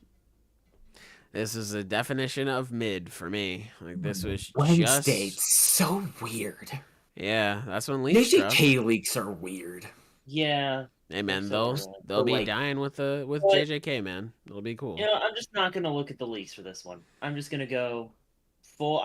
Because normally I don't even always like go looking for them. Sometimes get I'll on just TikTok. see them. I'm just not gonna get on social media because last chapters I like to go real blind on those if I can. Mm-hmm. Yeah. So fuck it, full blind. Don't care. I'll be looking at them just because final chapter, I'll look at them. Why not? And besides, if I don't look at them on Wednesday, my YouTube feed will just have them everywhere on Thursday morning. So, Yeah, hey, you why gotta start not? blocking dudes. That's what I do. Someone tries to spoil me, they're gone. Yeah. Yeah, I don't talk to Silver anymore. Yeah. I've blocked him, period. Block that, man. Yeah, no. So I'll search him up, and then I'm imagining leak culture, at least to this extent, is gonna die with JJK, which is nice. It's very nice. Honestly, yeah, because it's like it got huge with JJK, but honestly, I think after this, the only thing that's really gonna have a prominent leak culture because it's never going away is One Piece. But even then, for One Piece, they just post text leaks. Like, that's still true. good. Yeah. It's not like an event when it comes to, it's not like they wait like 8 minutes and then they post another one and then JJK and MHA were huge in leak culture, and honestly, I'll be happy to see it die with them. Yeah, JJK was fucking ridiculous, man. The way people talk about JJK on social media, it's like you just assume everyone on planet Earth is reading Jujutsu Kaisen. Yeah, and the way and then when you bring up, hey man, I don't think leak culture is like a good thing, then why do you see leaks? Because you don't give me a choice. Yeah, man. Like I have muted so many accounts that post spoilers. I still see them. Like, it doesn't matter what I do. It'll literally be trending like all over, like worldwide. It's crazy. No, like straight up, people who you can talk about like, hey, leak culture and leaks aren't a great thing. They'll come at you like you just took cigarettes away from an addict. Like, actually, elite culture is part of the reason why JJK got so big. Unironic argument people made. Good. It should. right? I wish you were smaller. This had nothing to do with the series. This is entirely to do with the fans. It's so annoying. Yeah, I wish you burned in hell forever. Die. Yeah, no, because people are just like very insufferable, and there are people who just look at leaks, and that blows my fucking mind. I don't like them. Yeah, they don't even read the actual chapter, whether that be TCB or the official or both. They don't do that. They literally just look at leaks and then they'll talk to you about it and stuff like that. And it's like, no, that's actually not what happened. Like in the context of the chapter, this means something completely different. People will know. People will not know, man. It's rough, man. It's rough. I'm very excited to see leak culture die when this shit is over, man. I'm hoping it's over. People been trying to get on being like, oh, I'm gonna be the leaker for Kagurabachi, and they're just like, no. Fuck off, please. No, die. Fuck off, please. Especially since Kagurabachi Instant reaction. Yeah, like JJK obviously was already pretty big, but Kagurabachi is like, hey, it only has 50 chapters now. So like I don't know, man. What do you guys mean by leak culture? Is it like what's it's special not about that just the fact it's not just the fact that there are leaks, it's the fact that there is an entire culture around it. There are accounts that are basically like cultural leaders in a sense, where they are there to post it, they determine the pace of it being posted, they determine how it's administered. This determines so much of how things are interpreted, especially since there are only people that read the leaks instead of the actual chapters. Yes. I mean, this is a big thing that happens with MHA, whereas like one guy of Rukasu was like, hey, by the way, he hasn't talked to his friends in 8 years, and people just ran with that even though it wasn't true. And there are still people to this day who believe that because of how prominently culture is. That's what I mean by culture. It is a genuine amalgamation of people with like a set of behaviors that are observable. Also, don't let the chapter sit. I'm sorry, go ahead, Taco. Why do you think that the leak culture will end with JJK? Because that's its most prominent. That's leak culture will not be, even if for some reason leak culture continues on, at least like, you know, leaks will obviously keep going on, obviously. But, like, if leak culture keeps going on where, you know, people are leaking chapters and stuff like that, it won't be nearly as big as Jujutsu Kaisen. The leaker for JJK having a top 5 followed Twitter account, that's never happening again for another series. Yeah. And it's like One Piece has leaks, but a lot of that is less of a leak culture and more just people hopping on agendas. It's text leaks. That's what makes it better. And it's text leaks, so it's a lot less like... It's a lot less... You actually have to read the spoiler in order to actually, you know, engage with it. And on top of that, they post all of the leaks entirely. It's not just like, okay, we're going to post a page and then we're going to wait like 10 minutes and then we'll post another page. Because what I mean when people don't really let the chapter sit with them is like, let's say last week's chapter, right? When the crew was talking about our plan was actually very good, you guys. There was a bunch of people saying like, oh, but when fans said it a couple months ago, we were called idiots. But when the characters are actually saying their plan sucked, then it's good writing. But if you actually read the chapter, that's not what they were doing. They were saying that their plan was actually the best course of action. And a lot of people ran with the idea of just like, see, it's ass now. And, you know, a lot of people did clown them because they just didn't wait for the chapter. But that's one aspect of it that's really bad. A lot of people won't let things sit. Their interpretation is like already made. I agree with the fact that JJK fandom is the biggest offenders of this. Mm-hmm. That's undeniable. Just pure numbers. Miyamura was in the top 5 Twitter accounts. Like, that's undeniable. But I don't think leak culture is going anywhere because it didn't start... Like, JJK might be the biggest offenders and they might be the biggest at the moment, but this goes back years. This has been happening for a long time. It all started with One Piece. There's a reason. Why do you guys think One Piece leaks come out a full day before any other chapters? One Piece leaks come out on Tuesday. TCB, the biggest pirating site around, Why do you think they always do One Piece first? Because that's the biggest one. They get that one first. Because the leak culture started with One Piece. Everything JJK definitely took off, and it's become the biggest offender. But I don't think it's going anywhere because I don't think JJK is the core of it. I think One Piece is the core. I think One Piece is guilty of all of it. No, JJK is absolutely the core of leak culture as it is right now. I can definitely agree that it won't like completely go away, but like as it stands right now, leak culture, JJK is absolutely the center point of it. But everything you just described has been happening with One Piece for years before JJK started it. The people misinterpreting chapters, people just looking at scans, people looking at the text spoilers, making up their own opinions. No, but it hasn't been this big for a while. That's what I'm saying. Yes, but that's what I'm saying is the core of it is One Piece. I disagree with that.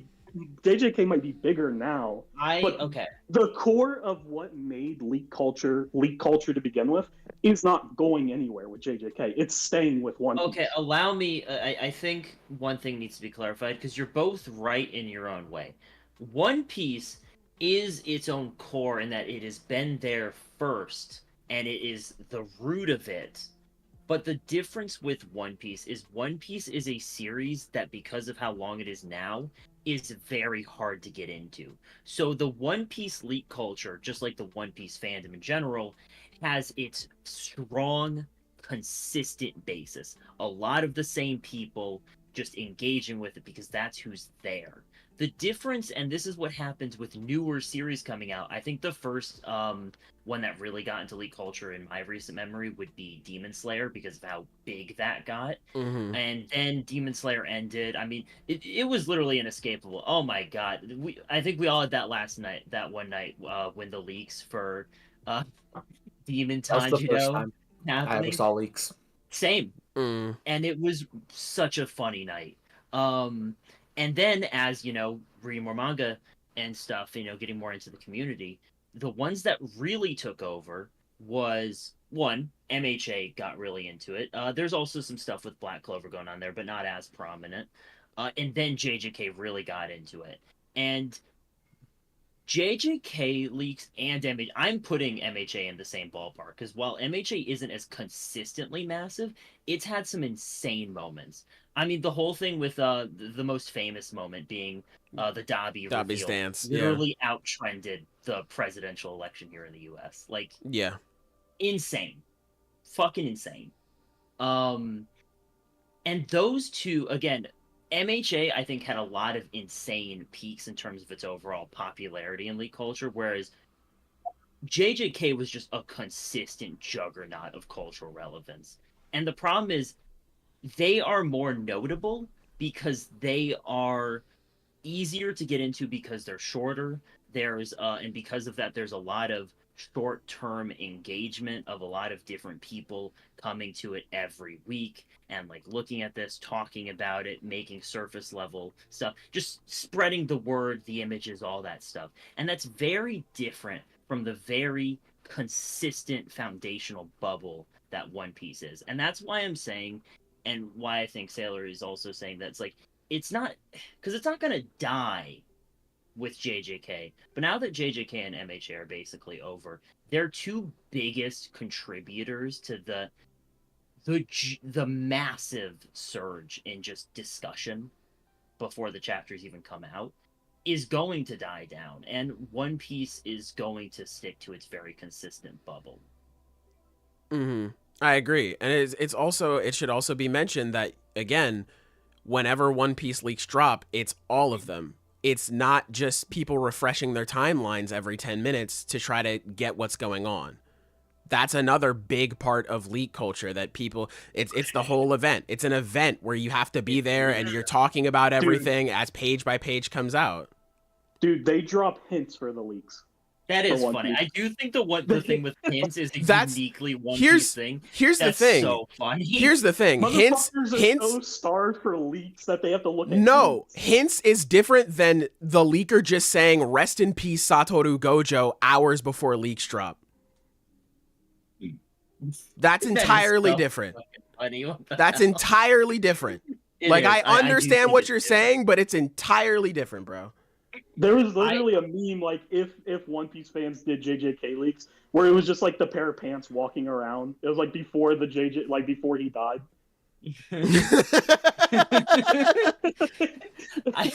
I think the difference again here's is the thing, they have. We just disagree. It's fine.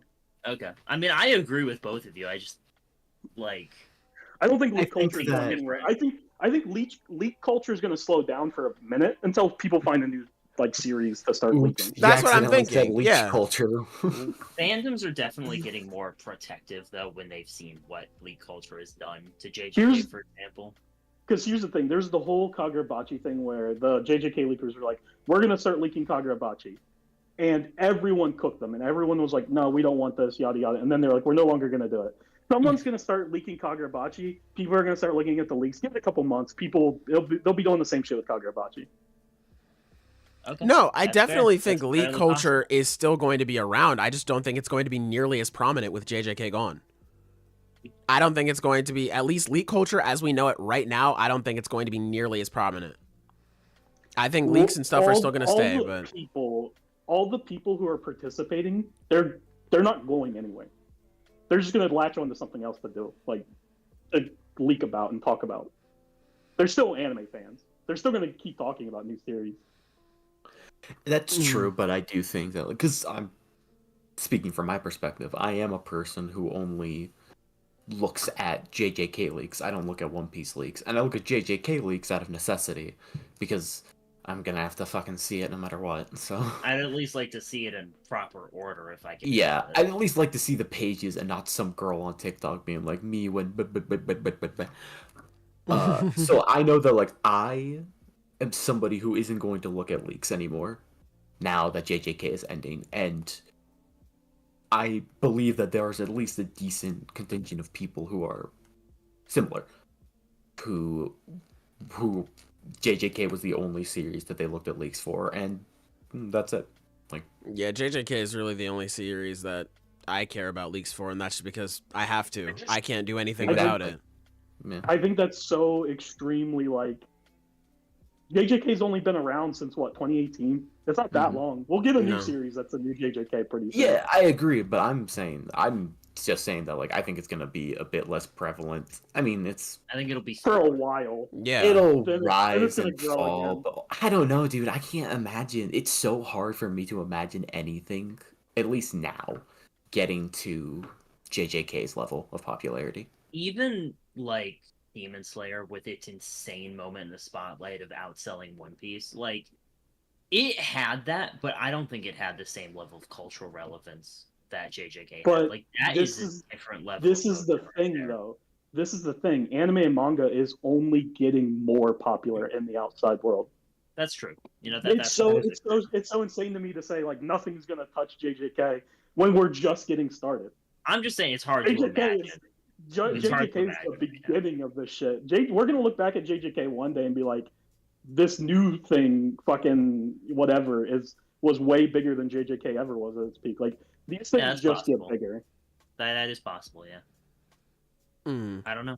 Yeah, I mean, still, even with series growing, I just don't think in terms of leak culture, it's going to get as prevalent as JJK was. That's true, because it's also very unique to the type of series that JJK is, where it is so focused on. It's bad. It's It- no, like I know what you're gonna say. It's because it's poorly written. JJK JJK allows a lot of JJK allows a lot of interpretation because of the way it's written. So people look at spoilers and make up their own opinions on the chapter before it's ever released. Because even when the chapter comes out, it's like more often than not, it's still dog shit anyway. So it's like Well, I think that the what is unique about JJK's leak culture and JJK's culture in general is how focused it is on, for lack of a better term, aura and Aura and agenda. agendas, yeah. Aura and agendas, Oh, and yeah. that is very unique to JJK, a series that is written. It has some very well written parts, but it focuses a lot on the elements that lead to people focusing on those things. You know, Yeah. just the existence of Gojo. It's like, you know, like he's the strongest. as I would just say, Gojo's the biggest appeal of the series. I agree. I So also the think people who get into the series for Gojo because they liked what he was about are the type of people who dictate the flow of the conversation, of the culture, towards, being about that stuff. It's the kind of series. I think it's very, very unique for a series to have a villain like Sukuna where he has actual dick writers. Like, Yeah. in real life, that are Here- convinced that, like, well, this story has to end with him winning because he's the strongest in history. That just makes sense. The only other, like, comparison I can think of is, like, Aizen and Bleach. And Bleach and JJK have very similar problem. Well, I don't think that's unique at all because One Piece has the exact same No, thing. I was like, gonna say this. with Zoro fans. I do think that is unique. I think Oh, it's not the main unique villain. to One Piece and unique to JJK. JJK, in terms of its agenda, is the most similar to One Piece's community I've ever seen, and it's because the authors actively egg it on. Like, I mean, they're less so with JJK because genuinely, I don't think there is anything remotely similar to how much Oda eggs on the whole Mihawk versus Shanks debate, like just refusing to give any clear answer on it, and I don't think he ever will. Mhm. I mean, I think the answer is clear, but that's not the point. Y'all can argue which one I think is clear. But, Like, um, I don't think it's that unique. I think I most think series have this stuff like that. level, because obviously, saying in a battle shonen, oh my god, who will win between these characters, like, that's common. But the way that these two series in particular have such strong agenda communities where it's like, just a lot of powerful characters have people who will just stand by them no matter what. Like, I don't, like, MHA, again, huge series, a lot of, big elite culture. It didn't have that. The most it None. had were people who, like, really like Bakugo, and not because he's strong. So, Mhm. kind of different. JJK has fucking Hakari fans. Yeah, I'm sorry, fellas. Y'all are Hakari fans. I was gonna say, I think JJK is, I think a big, another big reason as to why it's so huge in terms of league culture is that I think it's perfect for the time that it's been released, because where a lot of people do just sort of focus on like GOAT, swag, aura, peak, mid. This is like the perfect story for that, because a lot of it is, especially in Shinjuku Showdown, when league culture and JJK got as big as it is now, a lot of it is just fighting, and a lot of it is just agenda. Oh, this dude's a fraud. Oh, look at the aura. Oh, this is so peak. Oh, this chapter's so mid. Blah, blah, blah, blah, blah. It's very quick and easy to consume, and it feeds into that constant cycle of just, like, I guess, somewhat instant gratification. Again, that in itself is kind of wishy-washy because of how leaks get published nowadays for JJK, where it's, post a page and then wait a while and stuff like that. But it's very quick and easy to engage with and stuff like that. And as much as I don't like people just looking at leaks and that's it, with the amount of people who spoil and discuss and talk about the chapter online, I can see people just looking at Twitter and going like, that's what happened in JJK, and they don't read it. Because a lot of it is just said through Twitter, a lot of it is said through memes, a lot of it is said through just a bunch of posts online the second that leaks drop. Because everyone is trying to get that banger tweet off. Everyone is trying to say like, oh, did you know this about this page? Or like, oh, this could mean this, and blah, blah, blah, blah, blah, and things like that.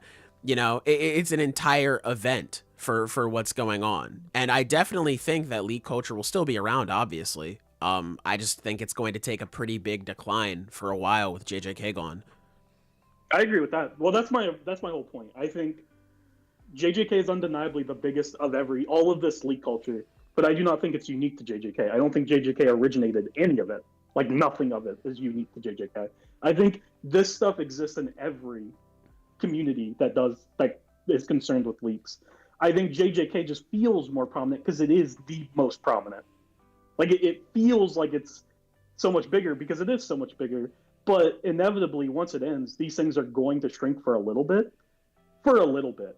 Then it's going to come back with something else. That's all I don't think this. I think it's going to take is a new series for people to become obsessed with, and then all this stuff we're talking about is just going to continue with the new series.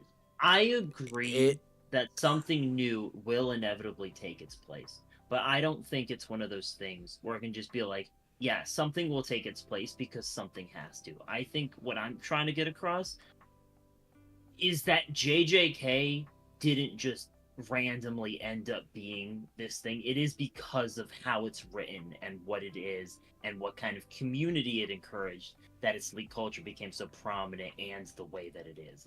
It will take something to be a certain way for it to have that kind of impact again. It can't just be anything popular.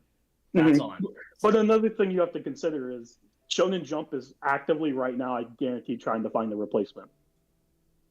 Because this is their bread and butter. This is what makes them money. They're trying to find something to replace JJK. Yeah, no, so we're gonna be getting an influx of series that are exactly like, I agree with you. It's gonna take a specific series, but we're gonna get an influx of those specific series. Now, not all of them are gonna catch on, obviously, but one of them probably will. This is the biggest manga company in the world. If not them, who else? I agree. I also think it might be a bit harder for people to, like, I think it would be a bit harder for leaks to take off as much as JJK, not saying it's impossible, because of how protective people were with Kagurabachi. And because of how protective people are going to be for, I imagine, other series as well, simply because, again, Kagurabachi only has 50 chapters at this point. Like, it can still very much get cut if niggas aren't reading it like that. So I think it definitely, like, people will start to act more protective of it, especially since there's already a lot of people in the community who don't really like this level of discussion in terms of leaks. Well, I don't think that's going to be an issue because while it's true the Kagurabachi community is really protective, it's going to grow. Of course. And I'm nervous for that. What series do you think all the JJK refugees are going to fucking float to? One Piece. Ichi the Witch, bro. No, they are not going to One Piece. They're not going to One Piece. Bro, but what about that one post I saw on Twitter with Whitebeard offering his hand? Yeah, they did that just to fucking harass them because they know they would never come to fucking One Piece. But, like, the JJK fans, the Kagurabachi is a pretty protective community right now, but it's only 50 chapters in. It's going to keep growing. It's going to become more popular. And these types of people are going to latch onto it and start leaking and start talking about leaks. I think it just is what it is. Like, I think this is just a thing that we have to, as long as people discuss manga on social media, this is something that's always going to be there. Like, it will change in its form, but I think the core of the idea will always be there. The only way I can see leak culture ever truly ending, I don't think it has anything to do with the fan base. I don't think the fan base of any series has enough power to change the discourse of, like, how a series is done, because the internet's the internet, right? Mm-hmm. I think the only way that can really change it is if the authorities really start cracking down and there are no more leakers. Or if there are leakers, they're too afraid of the repercussions to actually start leaking stuff. That's the only way I can see it, like, really ending, is if motherfuckers really start going to jail pretty consistently, then I think you could actually end leak culture. Yeah, I think for sure. Kagurabachi is in a really unique situation as a fan base because it just has an actual leader, like, indisputed. 100%, the leader of the Kagurabachi community on Twitter is Kagurabachi Brazil. He's genuinely a great account that everyone in the community basically, like, yeah, he's that fucking guy. And I think there are two things that could happen, because he is an important figure in the community, undisputed, but that can change. And it depends if that account is able to keep up with the rising popularity of the series. If his activity online and his account growth is relative, then he can stay that consistent influence on the community and keep it a certain way. But if not, then it's very likely that the community will be taken over by other influences and other hive leaders. And that's just how fandom goes. It's just the way of things. But yeah, I think I'm bringing that up because Kagurabachi as a fan base has that very unique starting out track of an already established, looked up to person so clearly at the top of it, and that person being like actually kind of cool. Like, not An utter rarity in these times. genuinely, because yeah, like, even if you're not like, you know, a bad person, like, I would very rarely just go online and call someone a bad person for shit they say on the internet, because like, whatever. But like, you know, he doesn't encourage agendas. He actively like, hey, let's not fucking start this shit. He goes out and is like, hey, you know, this is really cool. Wow, that's awesome. Like, he's just a nice, positive dude all the time. That never happens. Never. Like, I haven't seen a fan base get such a good starting off point.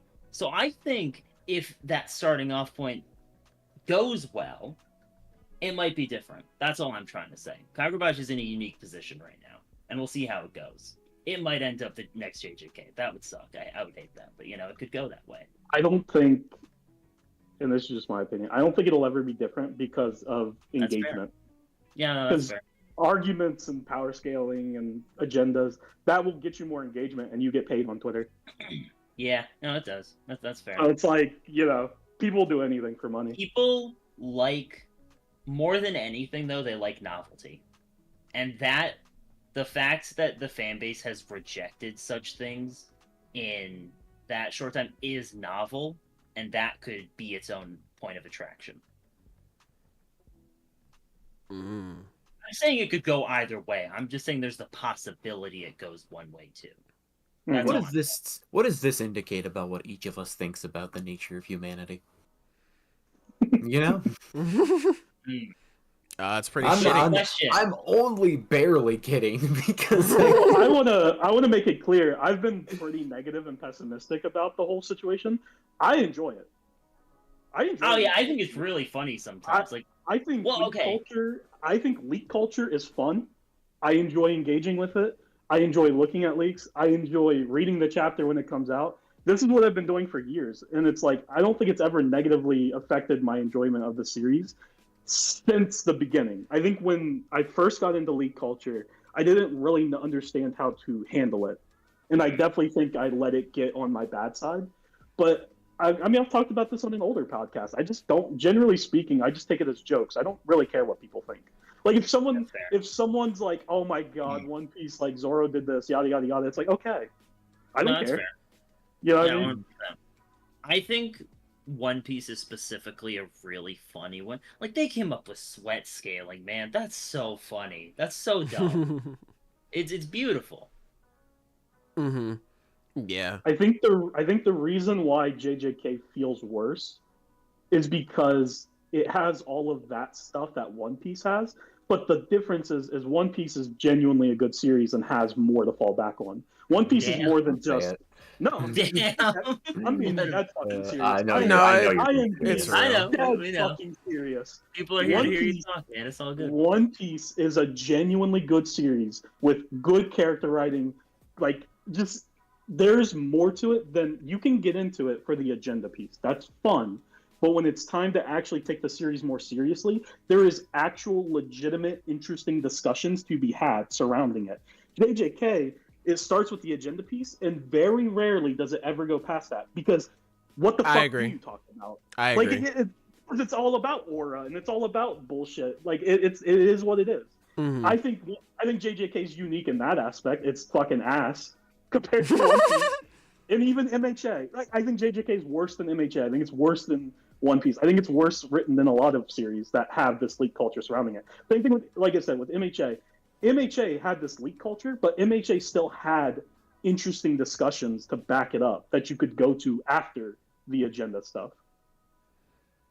I just don't think there was any agenda stuff in MHA. MHA had ship agendas. That was its most prominent thing. The ship and agendas. That's violence, bro. Fucking that weenie sucked. hut general ash. No, I'm kidding. That sucked, but it was also very separable from everything else. Like It doesn't matter. It was its Yeah. own pop that like could be ignored if you wanted to. Yeah. Which I did. Yeah. Yeah, I think it is. You know, it is what it is. So y'all want to talk about another series? Bro. Rip Bozo, bro. Fucking next week we're done. Yeah, Yeah, let's talk about another manga. How about that, folks? Y'all want to talk about something else, chat? No, y'all want to? Sure, yeah. Let's talk about Chainsaw Man Chapter 177. Fellas, how are you feeling about this one? I don't know. All right, good fucking conversation, buddy. You want to talk about something else? I'm fucking glad you moved on. So fucking glad that we moved on. Oh, yeah, thanks, man.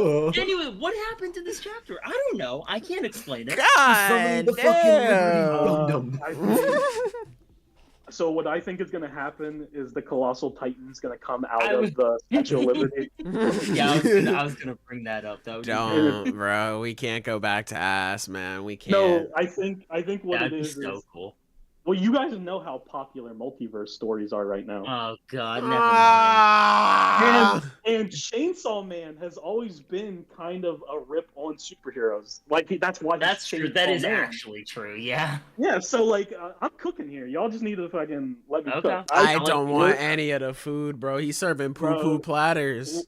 We're about to enter, we're about to enter the multiverse saga, bro. No. We're gonna get the AOT crossover. No, man, I don't want. Oh no! Aren't you, the audience, so glad that we changed the topic of conversation? God, man. Aren't you happy, Zenith? Yes, genuinely. Okay, I will say the things I do understand.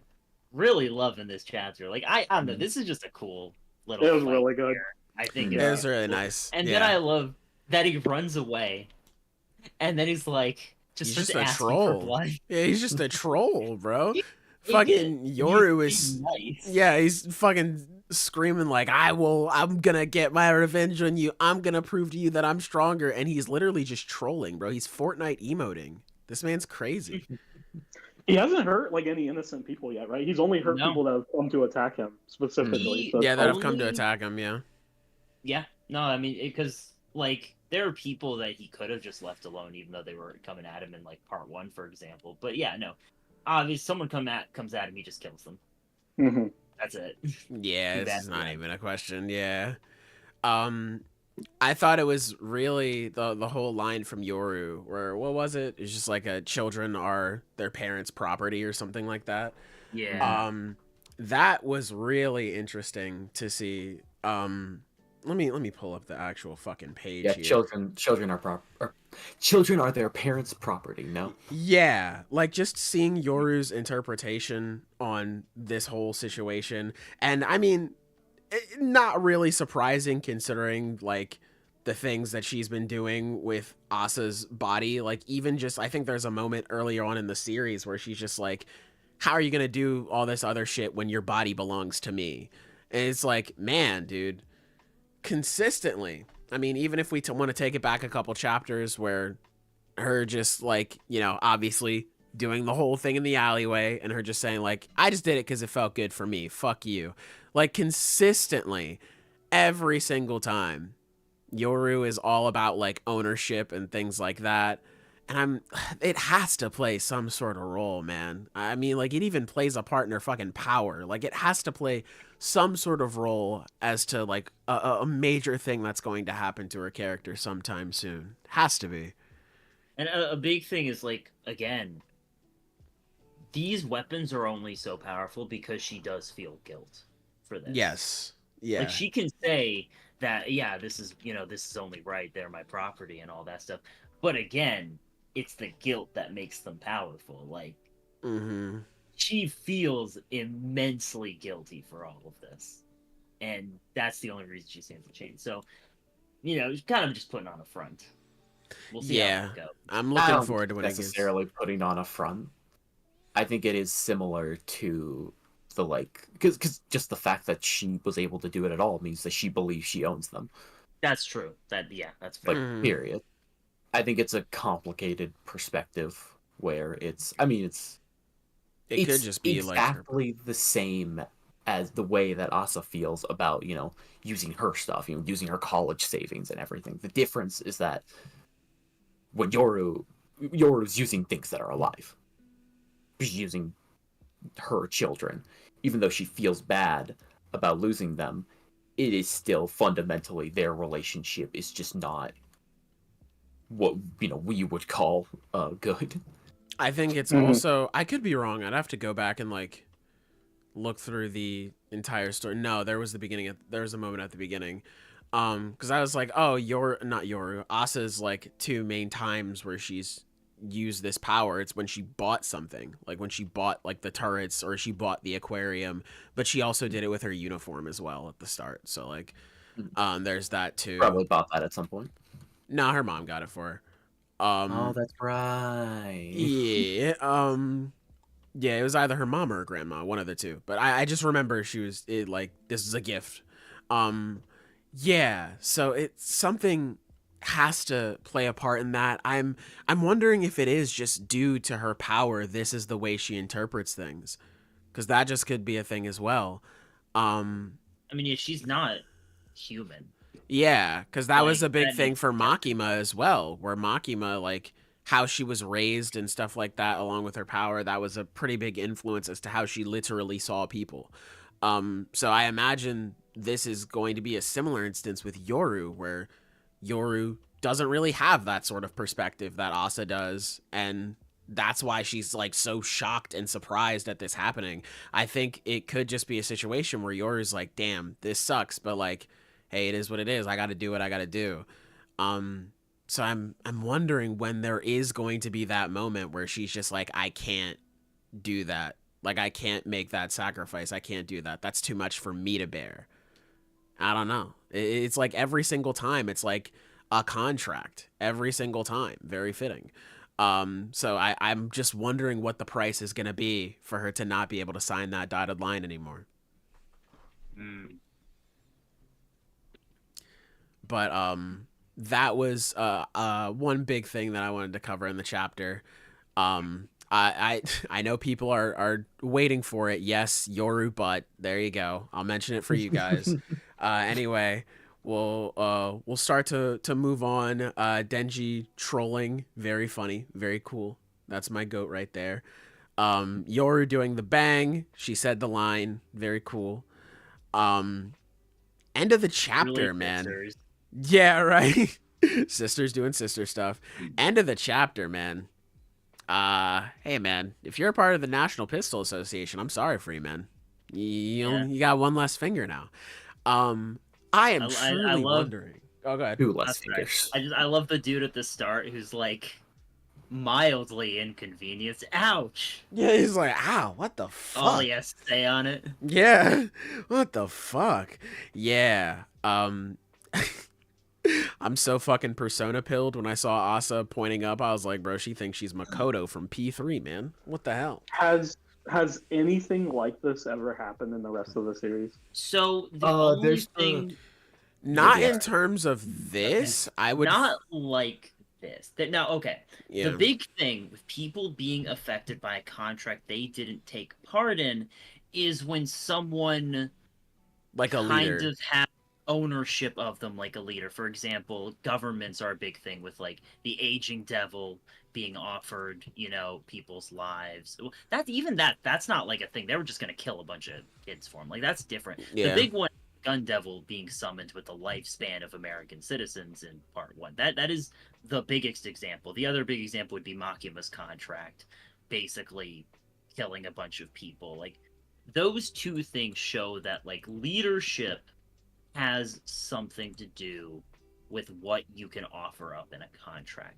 I'm not sure what it's saying, because now it's specifically bringing up the National Pistol Association. So it's a group that has members.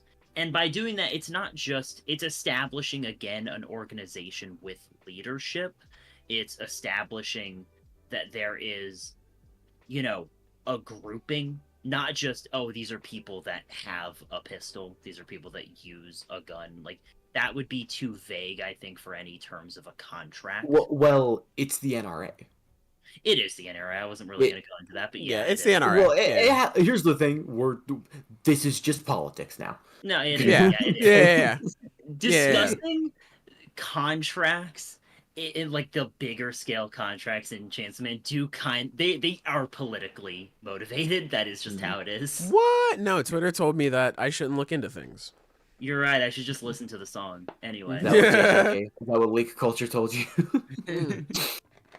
No, it's just what a bunch of people say. There was a on Twitter lot for of Chainsaw Man. discourse on No, Twitter. I know. And people on Twitter are stupid. You don't have to explain it to me. Fair enough. I don't know what you see, you know. I don't see anything. I just know. Fair enough.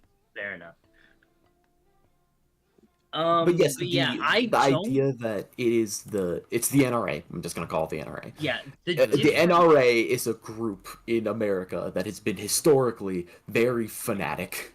Yeah, Not to a cultish level, but very passionate about their thing. So it makes sense that they would be seen as property.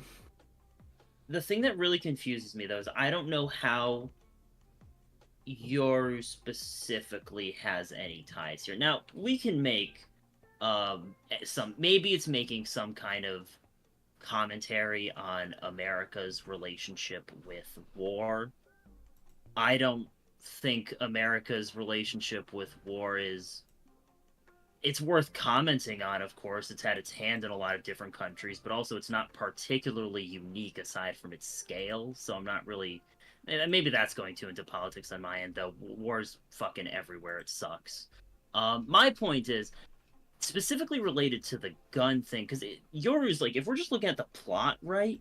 Yoru's piece of the Gun Devil is from the Soviet Union. Mm-hmm. Like, it's not the America's piece. So, whatever's going on here, I think it's more... I can't tell if this is related to her gun hand, or if it's related to... It's the same arm that the Gun Devil is attached to. So I think it is just Gun Devil. Right, exactly. It's the Gun Devil, but why bring the statue? Why is the Statue of Liberty involved? Unless there's because it's a gun. I think it's just it's a massive thing with just how much America obviously prioritizes and values guns and worships guns. That it would make a lot of sense for that to be the case, especially with how big the NRA is when, like, hey, hurricane just swept through, NRA is in the cut, like, hey, we can help you out, you know? I think, fair enough, if I can get across one more thing. I was looking at it from a perspective of trying to connect war here, because so far this is by far the most abstract usage of a contractor ability that we have ever seen. Mm-hmm. Aside from maybe some of the stuff the Darkness Devil did, but even that stuff was very direct in its impact. But I think if we look at it in terms of a gun usage, that does make a lot more sense. Just even then, it's really like... It's really abstract. Yeah, I don't think anyone would debate the fact that there's a lot of layers going on. For sure. It feels hard to figure out because the cracking of the Statue of Liberty's face while this is happening feels like something that should almost be purely symbolic, but it's not. It's actually happening. She's doing something. And it's happening for a reason. Yeah. So I'm trying... It's weird to figure out what is happening, because you have to read into it kind of symbolically, because the symbology is just so in your face about it. But also something is mechanically happening through the usage of her powers. Like she's doing something. So it feels really weird to figure out, because you have to think about it on two different levels. It could also... Oh, I just thought. Obviously, I'm not too much of a history buff.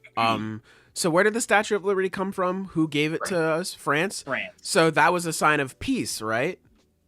Yeah. And, not wanting to, this essentially being like a way to end a war. So that could also be a way to connect back to the War Devil, in a sense. If Yoru blows the head off of the Statue of Liberty... Just to flex. Because that is what's That'd happening. Be insane. She's pulling the trigger on the last page. That is true, yeah. And then that's what that... Yeah. So if that's what if she Kennedy's Lady Liberty, I'm gonna be quite upset. She didn't even do anything. What the hell? Yeah. Could be, man. Yeah. This is a weird chapter to think about. Like I think doing. I do kind of. Man, it's so interesting. Like trying to connect all these dots, because I think the reason why the NRA members lose their fingers is because of what? How you shoot I a forget gun. Yeah. Well, it's their trigger finger. Yeah. Well, not only that, it's because they basically are followers of the gun. Yes. They have essentially this is a They're very part of an organization that upholds the gun. Yes. They 100%. In a sense, though, God, how political do I want to get with this? I am. You may as well dive right in, brother. Oh, fuck it. You may as well dive right in. Because there's nothing I can say without someone being like. I think it is. I think. All right, fuck it. Let's get political. I'm just gonna. All right, go ahead. Go for I it, think man. you can. I think it's maybe you can look at it in such a way that it's like these NRA members have essentially sold their soul to the gun. They belong to their guns, and by extension, the gun devil. Exactly, and because Yoru is she took the gun devil's power. She sacrificed it to use this ability. It is now somehow rebounding onto these followers of the gun devil, and that's why their fingers are disappearing. We don't know if it's just going to stop at fingers, right? Like the finger makes sense because it's the trigger finger. Yeah, but like it might not just stop there. Maybe they'll just start dying. She keeps shooting the gun, so it's like I think that it's possible that could happen just by the mechanics, because like the president could have just said like I offer you 100 years of every American's lifespan, and he would have summoned a gun devil that was strong enough to kill Makima. Obviously, he wouldn't want to, because obviously, I think Yoru could do that. She probably wouldn't. I think that like this is probably as far as like it goes. Yeah, there's still a limit to what she can do with her. What she's doing now is going to be as much power as she is going to draw from this contract for narrative reasons, because it's just that is as much power as she needs for this fight as it is written, and symbolically there's not really that I mean, yeah, like you could kill them and then it's like, oh, they died by their devotion to guns, but that still is much less symbolically powerful than them losing their index fingers. Yeah, I think it'll stop at the finger. Yeah. It's as far as the Statue of Liberty cracking, I actually do like Sailor, like the train of thought you had where it's like the Statue of Liberty represents peace, and as Yoru is using the power of the gun, using her war powers, it's like slowly crumbling. Oh my god, the Statue of Liberty is the peace devil. Type shit. Oh no, I'm so afraid of peace. Hey, a lot of niggas are. Well, she hasn't won many fights recently, has she? So she's a very strong devil. A lot of niggas are just demons, bro. It's crazy. Yeah, but I think it could play a part in that. Just the fact that it was offered as like a sign of peace. I think it being used now, as Yoru is powering up this big fuck off whatever. I think it definitely does play a part in that. As for what the result could be, obviously, I got no idea. But like, yeah, I definitely. I'm trying to figure out what like could happen. Like what is she getting out of this ability usage? Yeah, Assumedly, Yeah. it's gonna be something to help her track down Pochita. I think it's just gonna be like one big like final shot. Oh, what's up? What if it's some kind of like, because she's aiming up when she shoots. Yes. So it might be some kind of like scatter shot ability. Like It could. Oh, yeah. And that's why so many of their fingers are getting sacrificed, because it's one for every bullet that she shoots. She fucking activated her noble phantasm, bro. Holy shit. For real. Crazy. So I don't know. That's like Unlimited in bullet. terms of effects, that's the only thing I can think of.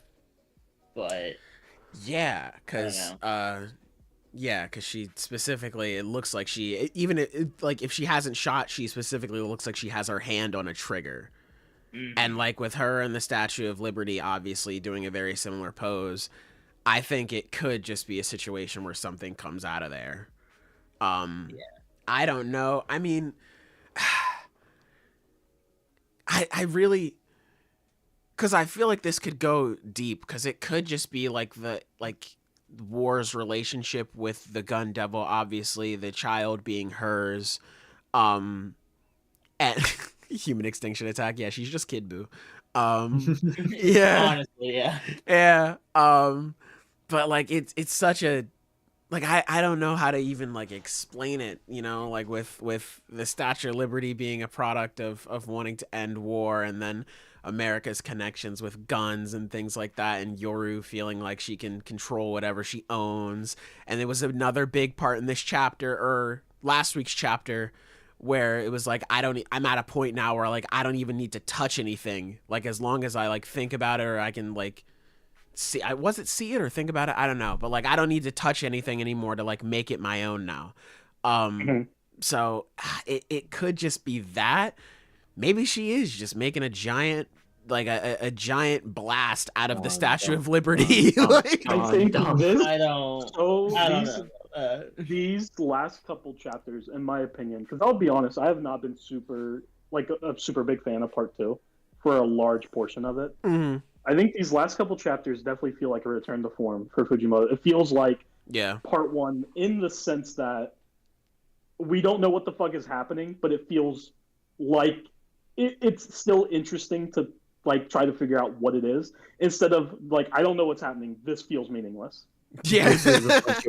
This is a bunch of meaningful nonsense. There's a lot. Yeah, exactly. Yeah. What the fuck is happening? Complimentary.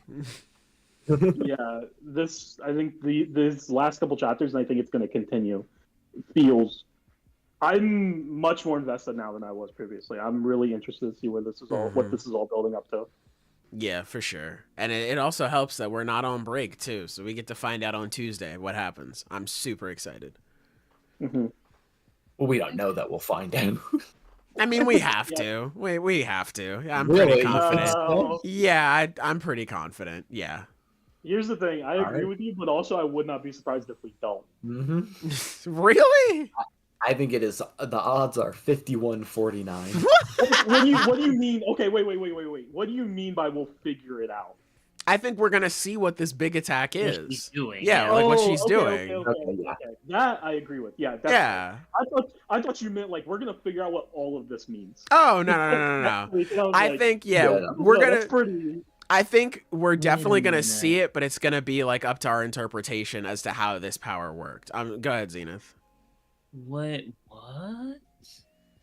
Okay, the Statue of Liberty's different in Chainsaw Man. Like, on the tablet, the inscription's different than in real life. Bro, that's the one from Vegas. It's the wrong Statue of Liberty. Let's go gambling. So on the actual thing, it's just the Roman numerals, saying July 4th, 1776. It's the date of the Declaration of Independence. It's a statue that commemorates America's independence. Yeah, our birthday. Because it's a birthday present.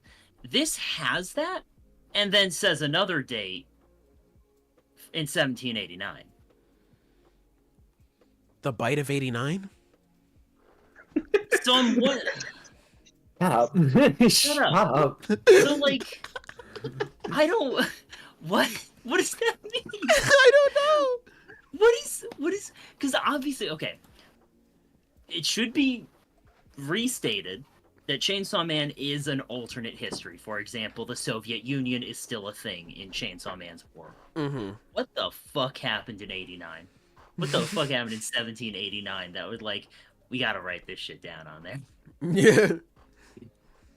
Whoa. Like, chat, y'all got anything because this is, I just noticed this and I was like, I had to look up the statue to make sure I wasn't bugging or anything. Has anyone talked about this? Has anyone seen it? I haven't seen it, no. What the fuck is going on here? I have no idea what to make of this. I don't know, man. What year does AOT take place? It's 900 something. Okay, never mind. It's like My no, it's like my theory's dead. 8:40. It's like 8:45 actually. I think it's like way back. It's like 8:45 something, whatever shit, somewhere around there. Well, my theory's Oh, Why the fuck would you make that theory, man? What? hold on. Oh, I get what it's saying.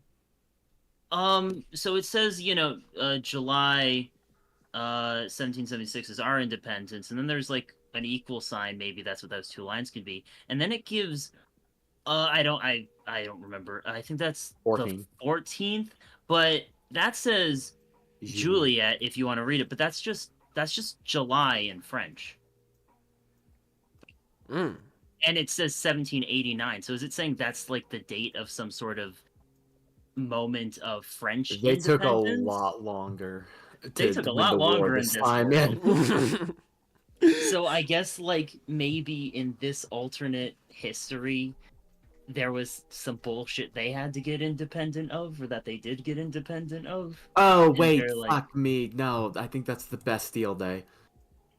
Oh, what's Yep, that? that's Bastille Day. I don't know Yep. my I don't Okay. know my French No, yeah. history that In well. French history, Bastille Day is the day where a bunch of French commoners, technically they were members of the Second Estate, I think, stormed the Bastille, and it's seen as basically the first. The Bastille was a big prison, in Paris, I'm pretty sure, that was seen as a kind of a symbol of the monarchy's power, because anyone who was seeking as wrong was thrown into the Bastille, and you basically never got out. So they stormed the Bastille. It's seen as basically the first ever like organized violent of the French Revolution. Okay, that's the same day too, 1789. Yeah, it's Okay. Bastille Day because Okay. We were just talking about the Bastille like a couple nights ago. Yeah, well, What I the was fuck? no, I Random was because coincidence. I could not remember. I was going to make a joke about it, but I couldn't remember the word Bastille. But thankfully that was foreshadowing. because I was Fujimoto, able yeah. to remember it for now. Fucking wet napkin saying, can we stop talking about the French? I'm going to throw up. Oh my god. I'm sorry. I think about the French Revolution a lot.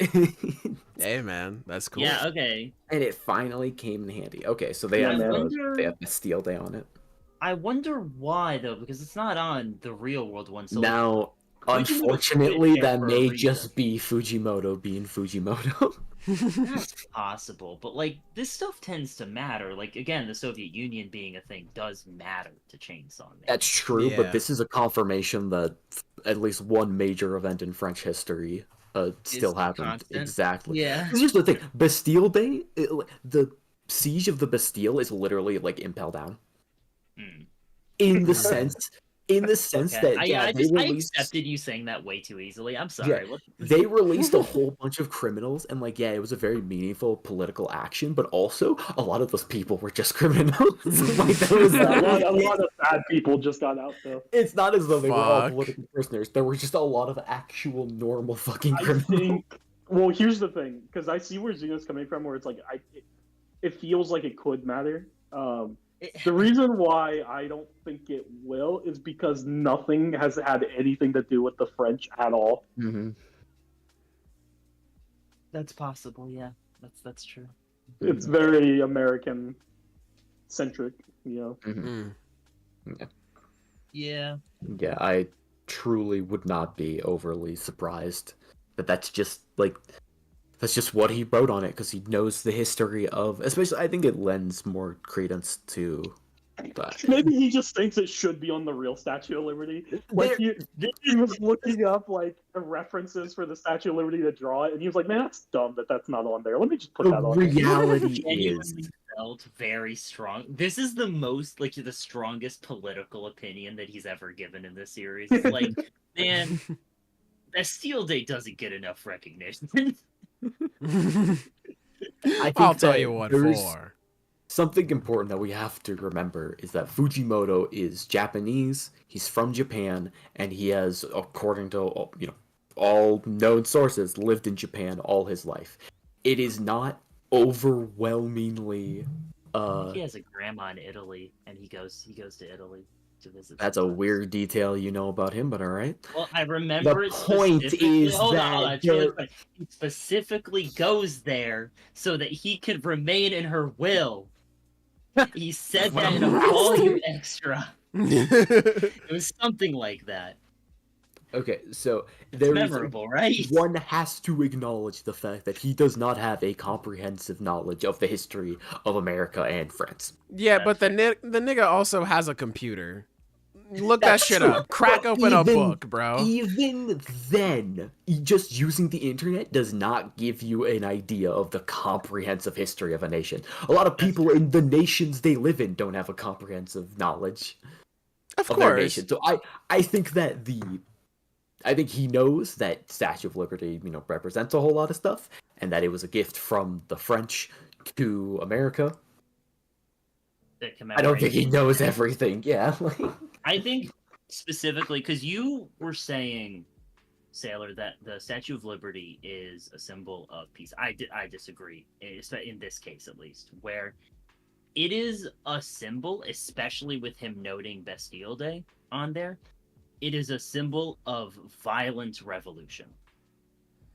It is, because these are both the French and American Revolution are times in history that were very bloody. And they resulted in a nation having its independence. And people can have their opinions on that. I'm not going to go into that stuff. To be fair, it didn't result in France having their independence. That's true. That's true. They had an emperor.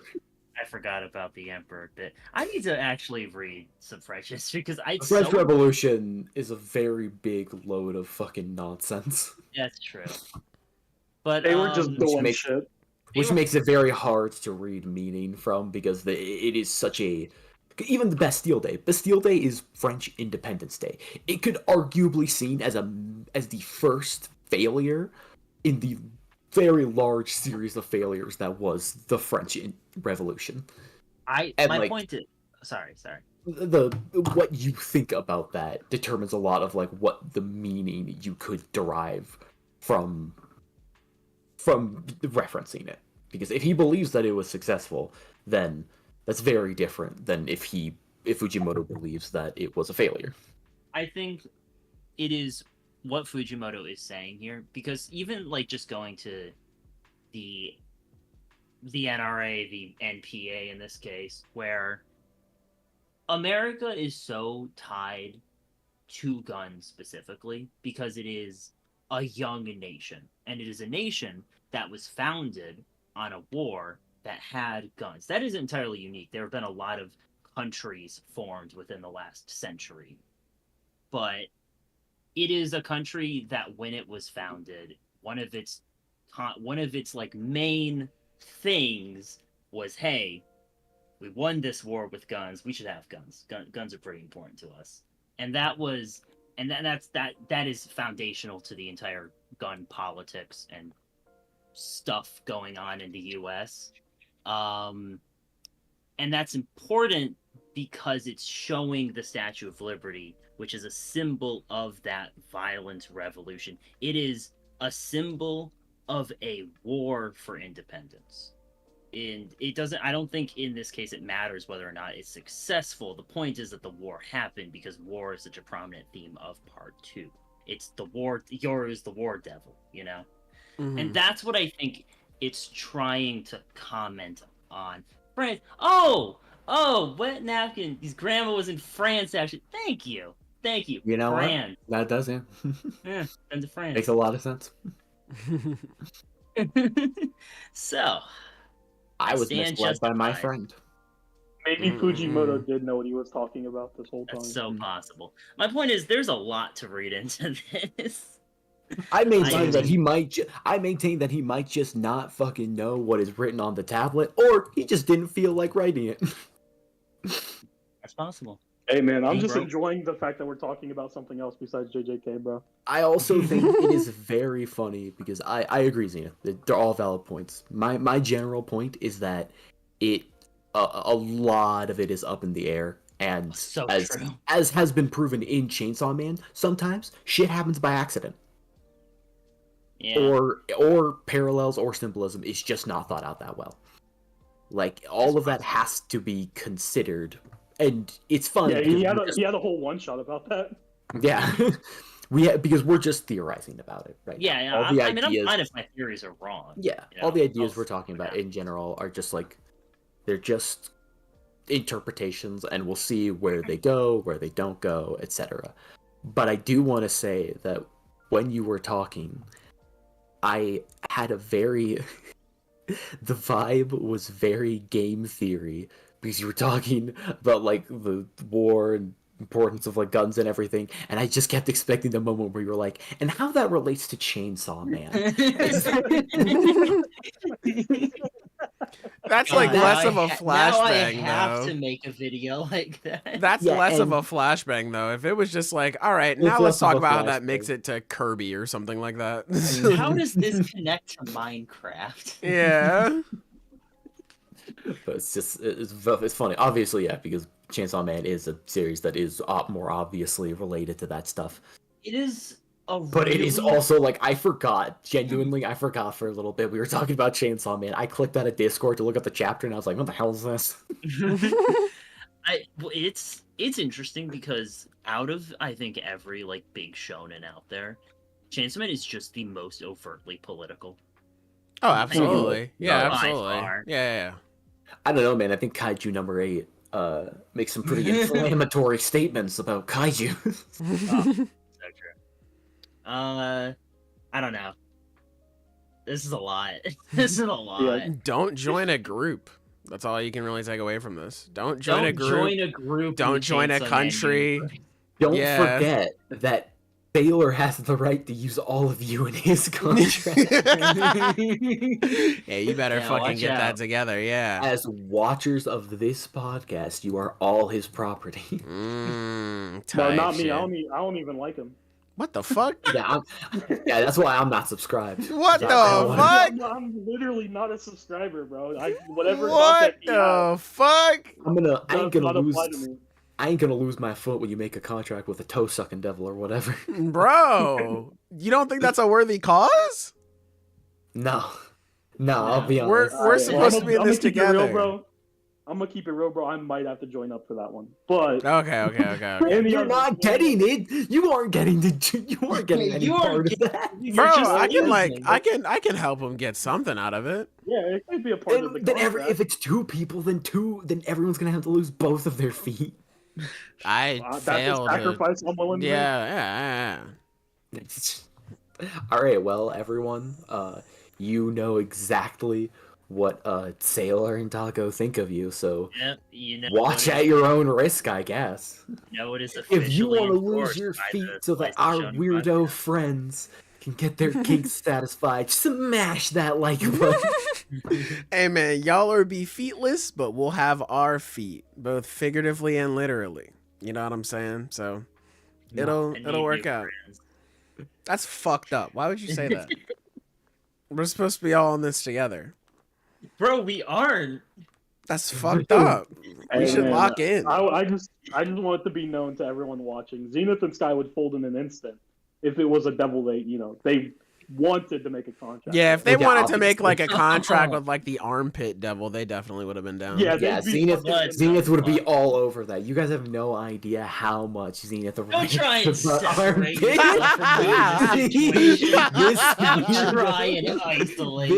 weirdo keeps talking about like blood vessels and the hot spot in the body. Weirdo. God damn, man. I am gonna get the craziest rep from this podcast. And you've earned every bit of it. I'm so glad that we can finally call you out. Guys, chat, Sky was so happy when the ear devil came back, bro. He's like, oh, thank God. I can finally have my material again. Very funny one. Like the reference for me. Devastated when the mouth devil came back. God damn. I mean, to be fair, I was too, man. I was too. No one in chat knows this, but I've had like 7 ear surgeries. So it's a very funny one to reference. Bro, this is how it is. I get it. I'd fold for any devil, bro, just for the fun of it. You're real for that. Bro wants the tomato devil all up on his shit. Hey, man. Bro, hit me with the grapefruit devil, bro. We're in there. Bro's about to plant a Jesus seed for Christ. real. I feel it. Right. Double Jesus. See what you've done, Selena. Bro, I'm gonna keep. Couch devil might get it. Nah, he going crazy on the couch. Nah, my nigga freaking it on the couch, bro. I respect it. I respect that. I know, but you know, that's cool. That's our friend. You're supposed to respect I'm it. aware. I'm taking stock of that. Yeah. Bro, don't worry, Taco. I support you. It's okay. I get it. I pick it. Ultimately, that's all that matters. Bro. Yeah, man. I just need one person to support me. Yeah. I just need one person. Yeah, man. I'm here for you. But yeah, I think that's all of my dialogue options exhausted. Yeah, let's go to Kagurabachi. We have made it to the big old chapter 50, fellas. How are you feeling about this one? Dude. It's so not a single bad chapter. Let's go. Yeah, I just really like the insight we get with this chapter. I think the sword bearers are just so far really interesting. Yeah. I just like them so much. I really hope they're all cool. They'd be really disappointing if one of them's a dud. Like, I do not like you as much as the rest. But I think it's just, it's interesting seeing like Chihiro before, just seeing more from like him as a kid. Yeah, like I really like this chapter a lot. And it's setting up a really badass fight that's about to happen. I can't wait to see Samura cook, bro. That man's gonna go crazy. I'm so excited. I think it's cool that we have the stereotypical eye closed always type of characters, but that he's just blind. Yeah. You know? Yeah, man. There's gonna be no moment where he opens his eyes and it's like, oh no, he's just blind. I also think it's very fitting that his name, Mr. Samura, his first interaction with Hakuri is like grabbing his face and all that stuff, because Hakuri, when he first met Chihiro, is like, "You're Mr. Samurai, Mr. Samurai." I was gonna bring that up. Yeah, I think it's very funny that that's the first interaction that they have. It's very cool. I like it now that like Hakuri has like learned social skills. He's like, "You guys are weird. What the fuck is up with you guys?" What is up with you guys? You guys are strange. I don't know what's going on. No, he was a fucking geek about it. Yeah. What's up with these guys? These guys are weird. Yeah, man. Shouts out to him, man. That was very cool. I'm looking forward to seeing what's going to go down with him. I'm excited to see him fight, man. The fact that we get to see him style with like a regular blade too, that might be kind of crazy. Bro, give me a gun and I'm wiping them all out. Oh shit, bro! They're pretty cool with it, but bro, give me a gun and it's over. I love how we just got done. Give me a sledgehammer. Just give me a sledgehammer, and I solo the verse. He's solo all of them, bro. I was gonna say, I love how we just got done talking about how like, damn, guns not good? ? Immediately, yo, give me a fucking gun, man. I'm smacking all these dudes. It's over. Yeah, no. That's just how it be, man. That's just how it is. I'm looking forward to seeing what's happening between this and Chihiro's fight with the anti-Enten squad. It's gonna be some really good action for these next couple of chapters, man. I'm super excited. It'd be cool if like the next chapter was just those two fights, like back and forth. Yeah, man. We just saw them both styling on their enemies. Damn, dude, that'd be so sick. Yeah, man. I'm really hoping something like that happens, or at least like a cool double page spread of them both like going crazy. That'd be cool. What if they both just lose? Well, series over. I hate everything. Let's go. Bro, hate everything, bro. It's time for my goat Hakuri to step up then. I can't imagine. Bro, 30 minutes. Losing. No. Don't do that. Because I can't. Well, that is the thing, though, right? Is like the presence of a time limit suggests that they are kind of gonna lose. if Hakuri doesn't get healed and get his ability back It within 30 minutes. suggests that for those at the temple, it's not going to be do we win, it's do we survive. Yeah. It's how well can we hold out against because obviously more like actual fucking Hishaku members are going to show up beyond just the jobbers with the Datenseki. Datenseki. I was gonna say Seji, so thank you. Yeah, the Datenseki.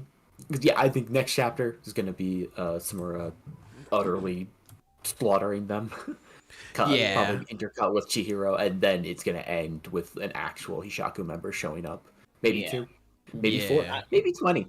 Whoa. You know? Who knows? They're like the upper echelon of the Hishaku. I don't know how. We don't know how it's structured. Yeah, we don't know how many elite, fighters they have because, obviously we know about the main dude, Johnny, who has a name, but he's genuinely just Johnny Hishaku to me. We know about the dude that Chihiro's fighting. Yeah. And do we know the guy from the very first chapter? He had the sigil on him, so he has to be one of them. Yeah, so he has to be one. And it's okay, is it how many generally are there? Is it 7. Full? Okay. There's 7. You're right. I completely forgot. I forgot too. I didn't know we had a whole. No, I don't know. I'm just saying. Okay, bro. All right, bro. How fucking stupid are we, Taylor? You're just believing him. God. Gullible. I'm sorry. Right.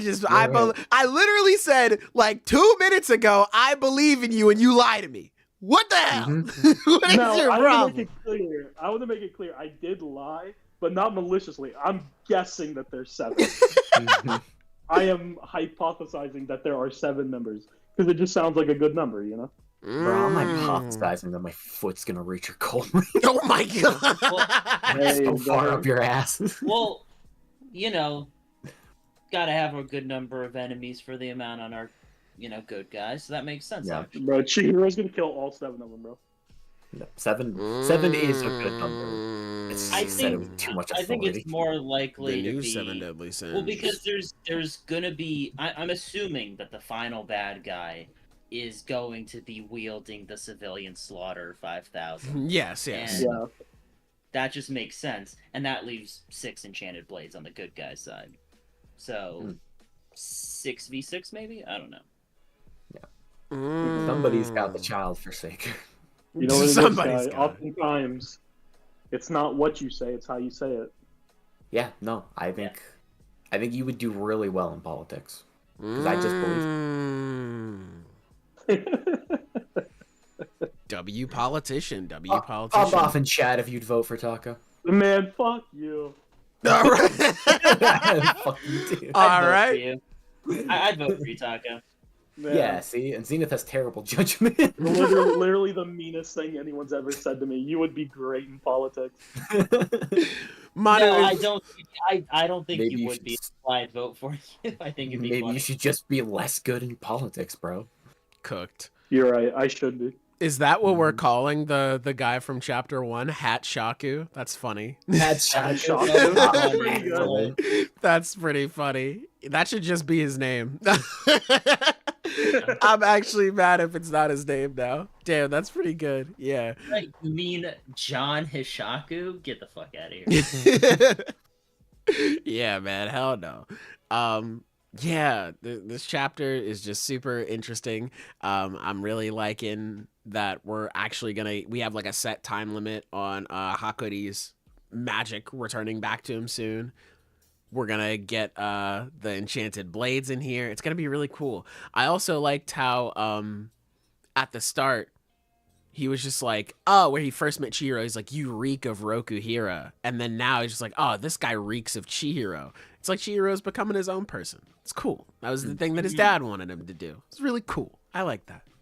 Well, he's also inheriting the legacy of his father, because his father has so many Sims, and now he's getting his own. Yeah, right? Now he's getting his own followers, man. It's really cool.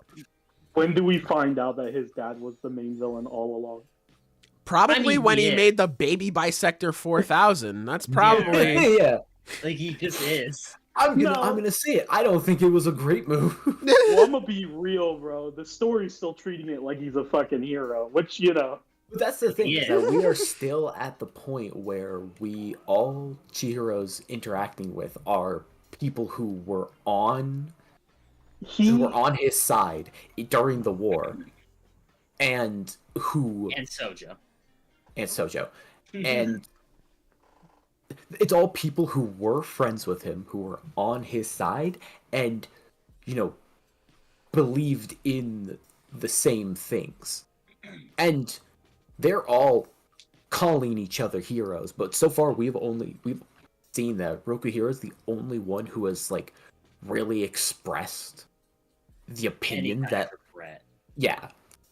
Like, because I think that this would have been the moment, during the flashback for Samura, when Chihiro tells him that, like, I guess he kind of does, because he's like, oh yeah, my dad said that you guys are the heroes.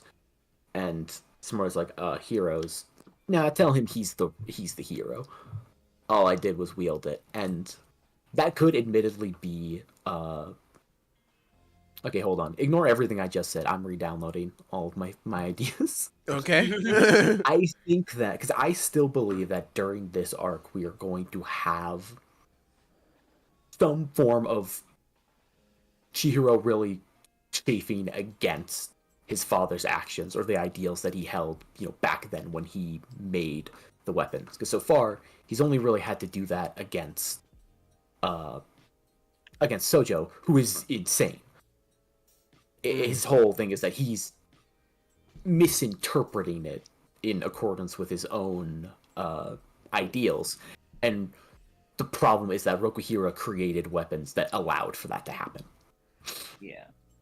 And in this arc, we're meeting the sword bearers who knew him, who fought for the same cause, and who are most likely all, we just know, they are all different people. Like, we saw that Uruha. Yeah, Uruha. Yeah. I've been watching too many Bleach videos. Uruha is obviously way more fanatic. Yeah. About Rokuhiro than Samura is. So I think it would be interesting to see their perspectives, probably like once the fight is over. And because I think that this operation will, like, most likely succeed and fail. I think that they're going to get at least some of the swords, but probably not all of them. And then the remaining bearers and, Rokuhiro are going to have to talk about their next moves, their plans, and that's when they're going to start really chafing against what they should do. And ideally, that's going to be where we start to see their different opinions, where, like, maybe Uruha is, like, completely in support of, like, yeah, man, the swords were awesome and we did good stuff, ignoring the fact that, obviously, killing people is bad. Once again, the child forsaker, not a great idea. It's one of those things where we can't make any firm judgment until we know more. Because we've gotten a lot of these one-sided opinions on the same side, but also they are the people that were there. These are a bunch of people who saw what the swords were used to fight against, and they have determined it was necessary and to net good. So until we know, it's hard for us to have an educated opinion. Like, we might see what they fought against, be like, you know what, the Child Forsaker was pretty cool. The Child Forsaker is nothing but awesome to me. I listened to everything both of you just said, and my biggest takeaway is that Chihiro's dad is just Oppenheimer if he made something way less cool than a nuclear bomb. I disagree. I think that the swords are a lot cooler. No, I think a nuclear bomb's pretty fucking insane. To be honest, like, I think it's pretty cool. I'm not arguing which is cooler. I'm not gonna lie. I am not going to lie. I think carrying around a nuclear bomb would not make me look that awesome. I'm not sure I could get a whole lot out of a nuke, personally. Yeah, what am I gonna do? Toss it? Yeah, but we're talking specifically about like in a war. Yeah, but that's not cool. That's effective. I don't know, man. I guess it's just a difference of opinion. But I'll be honest, I don't Yeah. think that Hiroshima was super dope. if I don't Oppenheimer and if Chihiro's dad both came to me and they're like, all right, you can have these swords that like bro. you can have these swords that can kill a lot of people, or you can have a nuke. I don't know. What are you gonna do with it? What the fuck are you gonna do with it? Kill my enemies. What the fuck else are you doing? Oh my god! Aaron, okay, buddy. We are drip checking Oh. nukes, bro. Oh my I'm god. gonna keep it real, bro. If I had a nuke chat, better watch the fuck out. You can do shit. So, okay, 100% though. Reading this series as being about nukes is not a bad reading, actually. Like, that's No, a I'm genuine always correct. way of, like, that's a legit way of looking at the series. Encouraging him. No, I mean, he's right, though. Stop Not saying about- that. Not about the nukes, that's a separate story. I'm always correct. Oh god. This is all he's gonna be talking about now. Yeah. No. Look, here's the thing, though. I do think he is just Oppenheimer, and I do think the story is going to get into that. The story's going to get into that much more because everything Zia said was correct as well. Where it's like we've only met people on his side. Once we meet people who were on the other side, it's going to be a much different telling of the war. Because it's going to be like, yeah, you guys fucked us up. You fucking suck, right? That's cool, and I hope we get that. It's I think very... we will, because I think Kagurabachi is just a good series. So I think that is something that will be tackled at some point. It's good,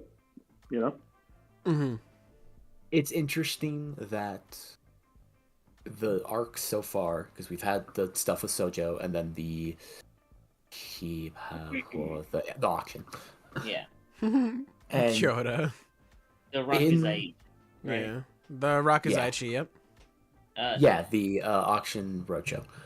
Nigga. And in the first one, it's Chihiro coming against somebody who Hey yo. it's Chihiro facing off against Alright. somebody who does not view killing as wrong. It's his own Fundamentally. interpretation of the blade, yeah. And that relates back to Rokuhiro and the fact that he made these weapons that specifically enabled killing.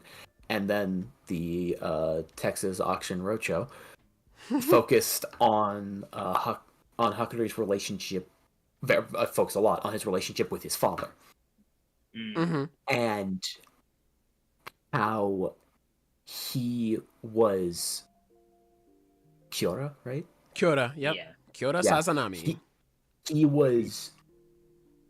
was obsessed with fulfilling his duty as the leader of their family, and as a result he made every mistake and it was just a bad father. And that obviously contrasts with Rokuhiro, who was a very good dad. But at the same time, if we're looking at it, if we're thinking about men that were true to their duty and made every mistake, that could very well just be the interpretation of Rokuhiro with making these swords. I think it's really interesting because the relationship between Kyoto and Hakuri, and the relationship between, Chihiro and his dad, is Chihiro's dad did put this on him, like this sort of legacy on him, like, hey, these are the swords, that I made. They're a big deal, and if you want to follow this path, it's very important to understand the weight of this. He did impart a will onto him, essentially. But at the same time, he asked him to be his own person, to make the choices that will make him himself, and to even surpass him in a way, to not make the same mistakes. Whereas it's literally it's the role of the family patriarch for the I forget their family name, but whatever. Sazanami, thank you. Where it is expected that no matter what, that the next person in line follows this very strict duty to the letter no matter what. And that anyone, if you can't fulfill that, you're worthless. If you can't keep the family going, you're out of here. It is imparting a will, but not asking for any individuality. Just rejecting that notion entirely. Yep. And it's a very important difference because it's that individuality that really mattered in the end, with Hakuri, showing out. He was rejected, so when his actual potential was shown out, it was too late. Mm-hmm. And I think in regards to the swords, though, what's really interesting is the first arc with Sojo is about questioning it. Like, is this, it's the death of the author and all that stuff, where does it really matter what the intention was when they're out there? And they're out there to be used as is seen fit by the people who have them.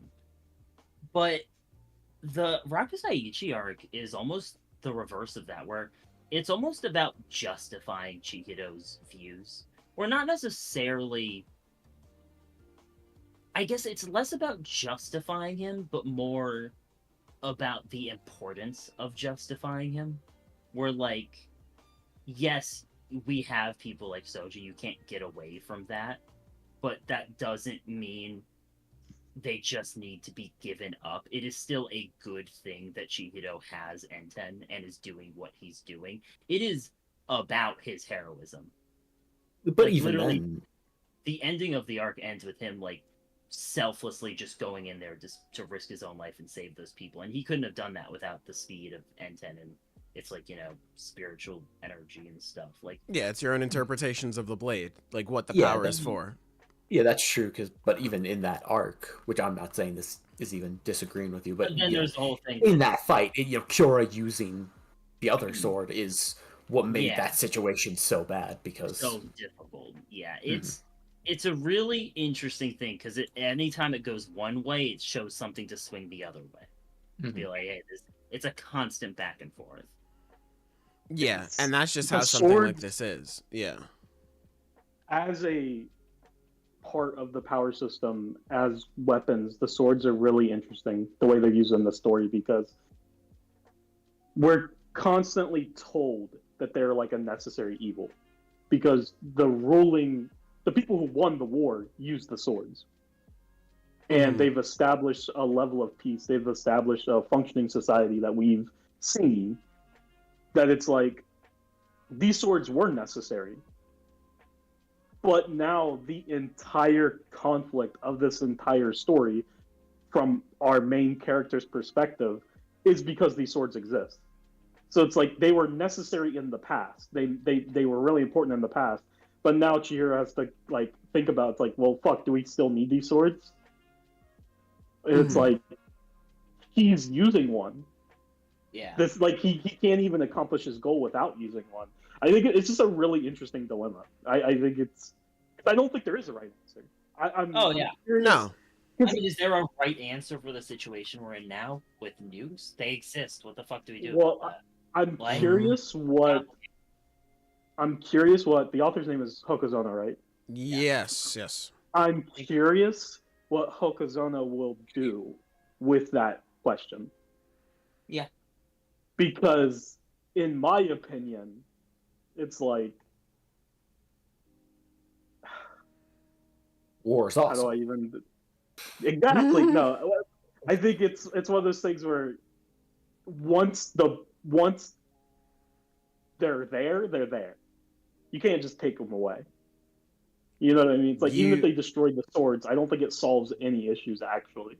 Someone could Really? come along and read them. No, because that was only a strict thing that was made from Chihiro, and Chihiro not being able to make something like that. Like it was stated, I forget how exactly it was, but he literally they can't make any more swords. That's why they're so protective of the ones they have right now. That's why when they were I think they were just like, you broke Cloud Gouger, what the fuck? Like, why would you do that? Like, that's why it was such a big thing. They don't know how to make more. Yeah. That's what I'm saying. But somebody could. That, like, Rokuhira didn't have anything. Rokuhira was the one who knew how to make them. That's why he was so important. There's no reason why there couldn't be another Rokuhira at some point in the future. We're talking like very long abstract, term. like just in general. Yeah, like this Well, is it's the years, nature of decades. war. Yeah, it's the nature of war. As long as war exists, people are going to find the better ways to kill each other. Mm-hmm. Like, it's just a part of it. Yeah, Broken yeah. Kira happened to be the person who made them. And that's why he's so important. But someone else could replicate them. Well, that's why I'm wondering what the author's going to do with it. Because maybe the author just says, yeah, no one else can make them. It is like he's the only one, and they're the only swords that will ever exist. It's possible because it's his story. He can make it however he wants. In which case, that completely changes the meaning behind it. You know what I mean? So it's like that's why we're still so early. I'm curious to see the direction he takes it. For sure. Really good. Really good. Yeah. What a great series. Fuck yeah. Yeah. Man, really I sure do wish all of this was explained to me through shitty league. Again, I'm genuinely really happy that JJK is ending. Same. Like, I'm genuinely The fucking biggest ecstatic. hate. No, I can't wait, dude. Next week's gonna be so great because then we're free. We're all we're free. Yeah, we're free at that point. It's gonna be good. No, you're not free. You're not fucking free. Why would you say that to me? Because I know You're a you. YouTuber. Yeah, so am I. it's just We're not you're free. the things that you hate live in your mind rent free forever. Bro, AOT ended like 2 years ago, bro. Yeah, but I was making a video that whole time. Exactly. Hey man, you know what, Sailor? You'll be free from JJK in 2 years, bro. I'll be happy for you when it happens, but as of I'm free next week. All right. You know, we all have our own journeys to go on. Sure. Y'all ready to wrap up? Yeah. All right. Let us know down below what your favorite chapter of the week Did was. y'all enjoy today's discussion? I thought it was interesting. Yeah. Let us know Chat. down below what chapter you enjoyed the most this week. Doesn't have to be anything that we covered on the podcast. It could be Blue Lock, Blue Box, Kill Blue, Grand Blue, Undead Unluck, any one of them. Let us know down below, and we'll check you out later. Goodbye. Mwah.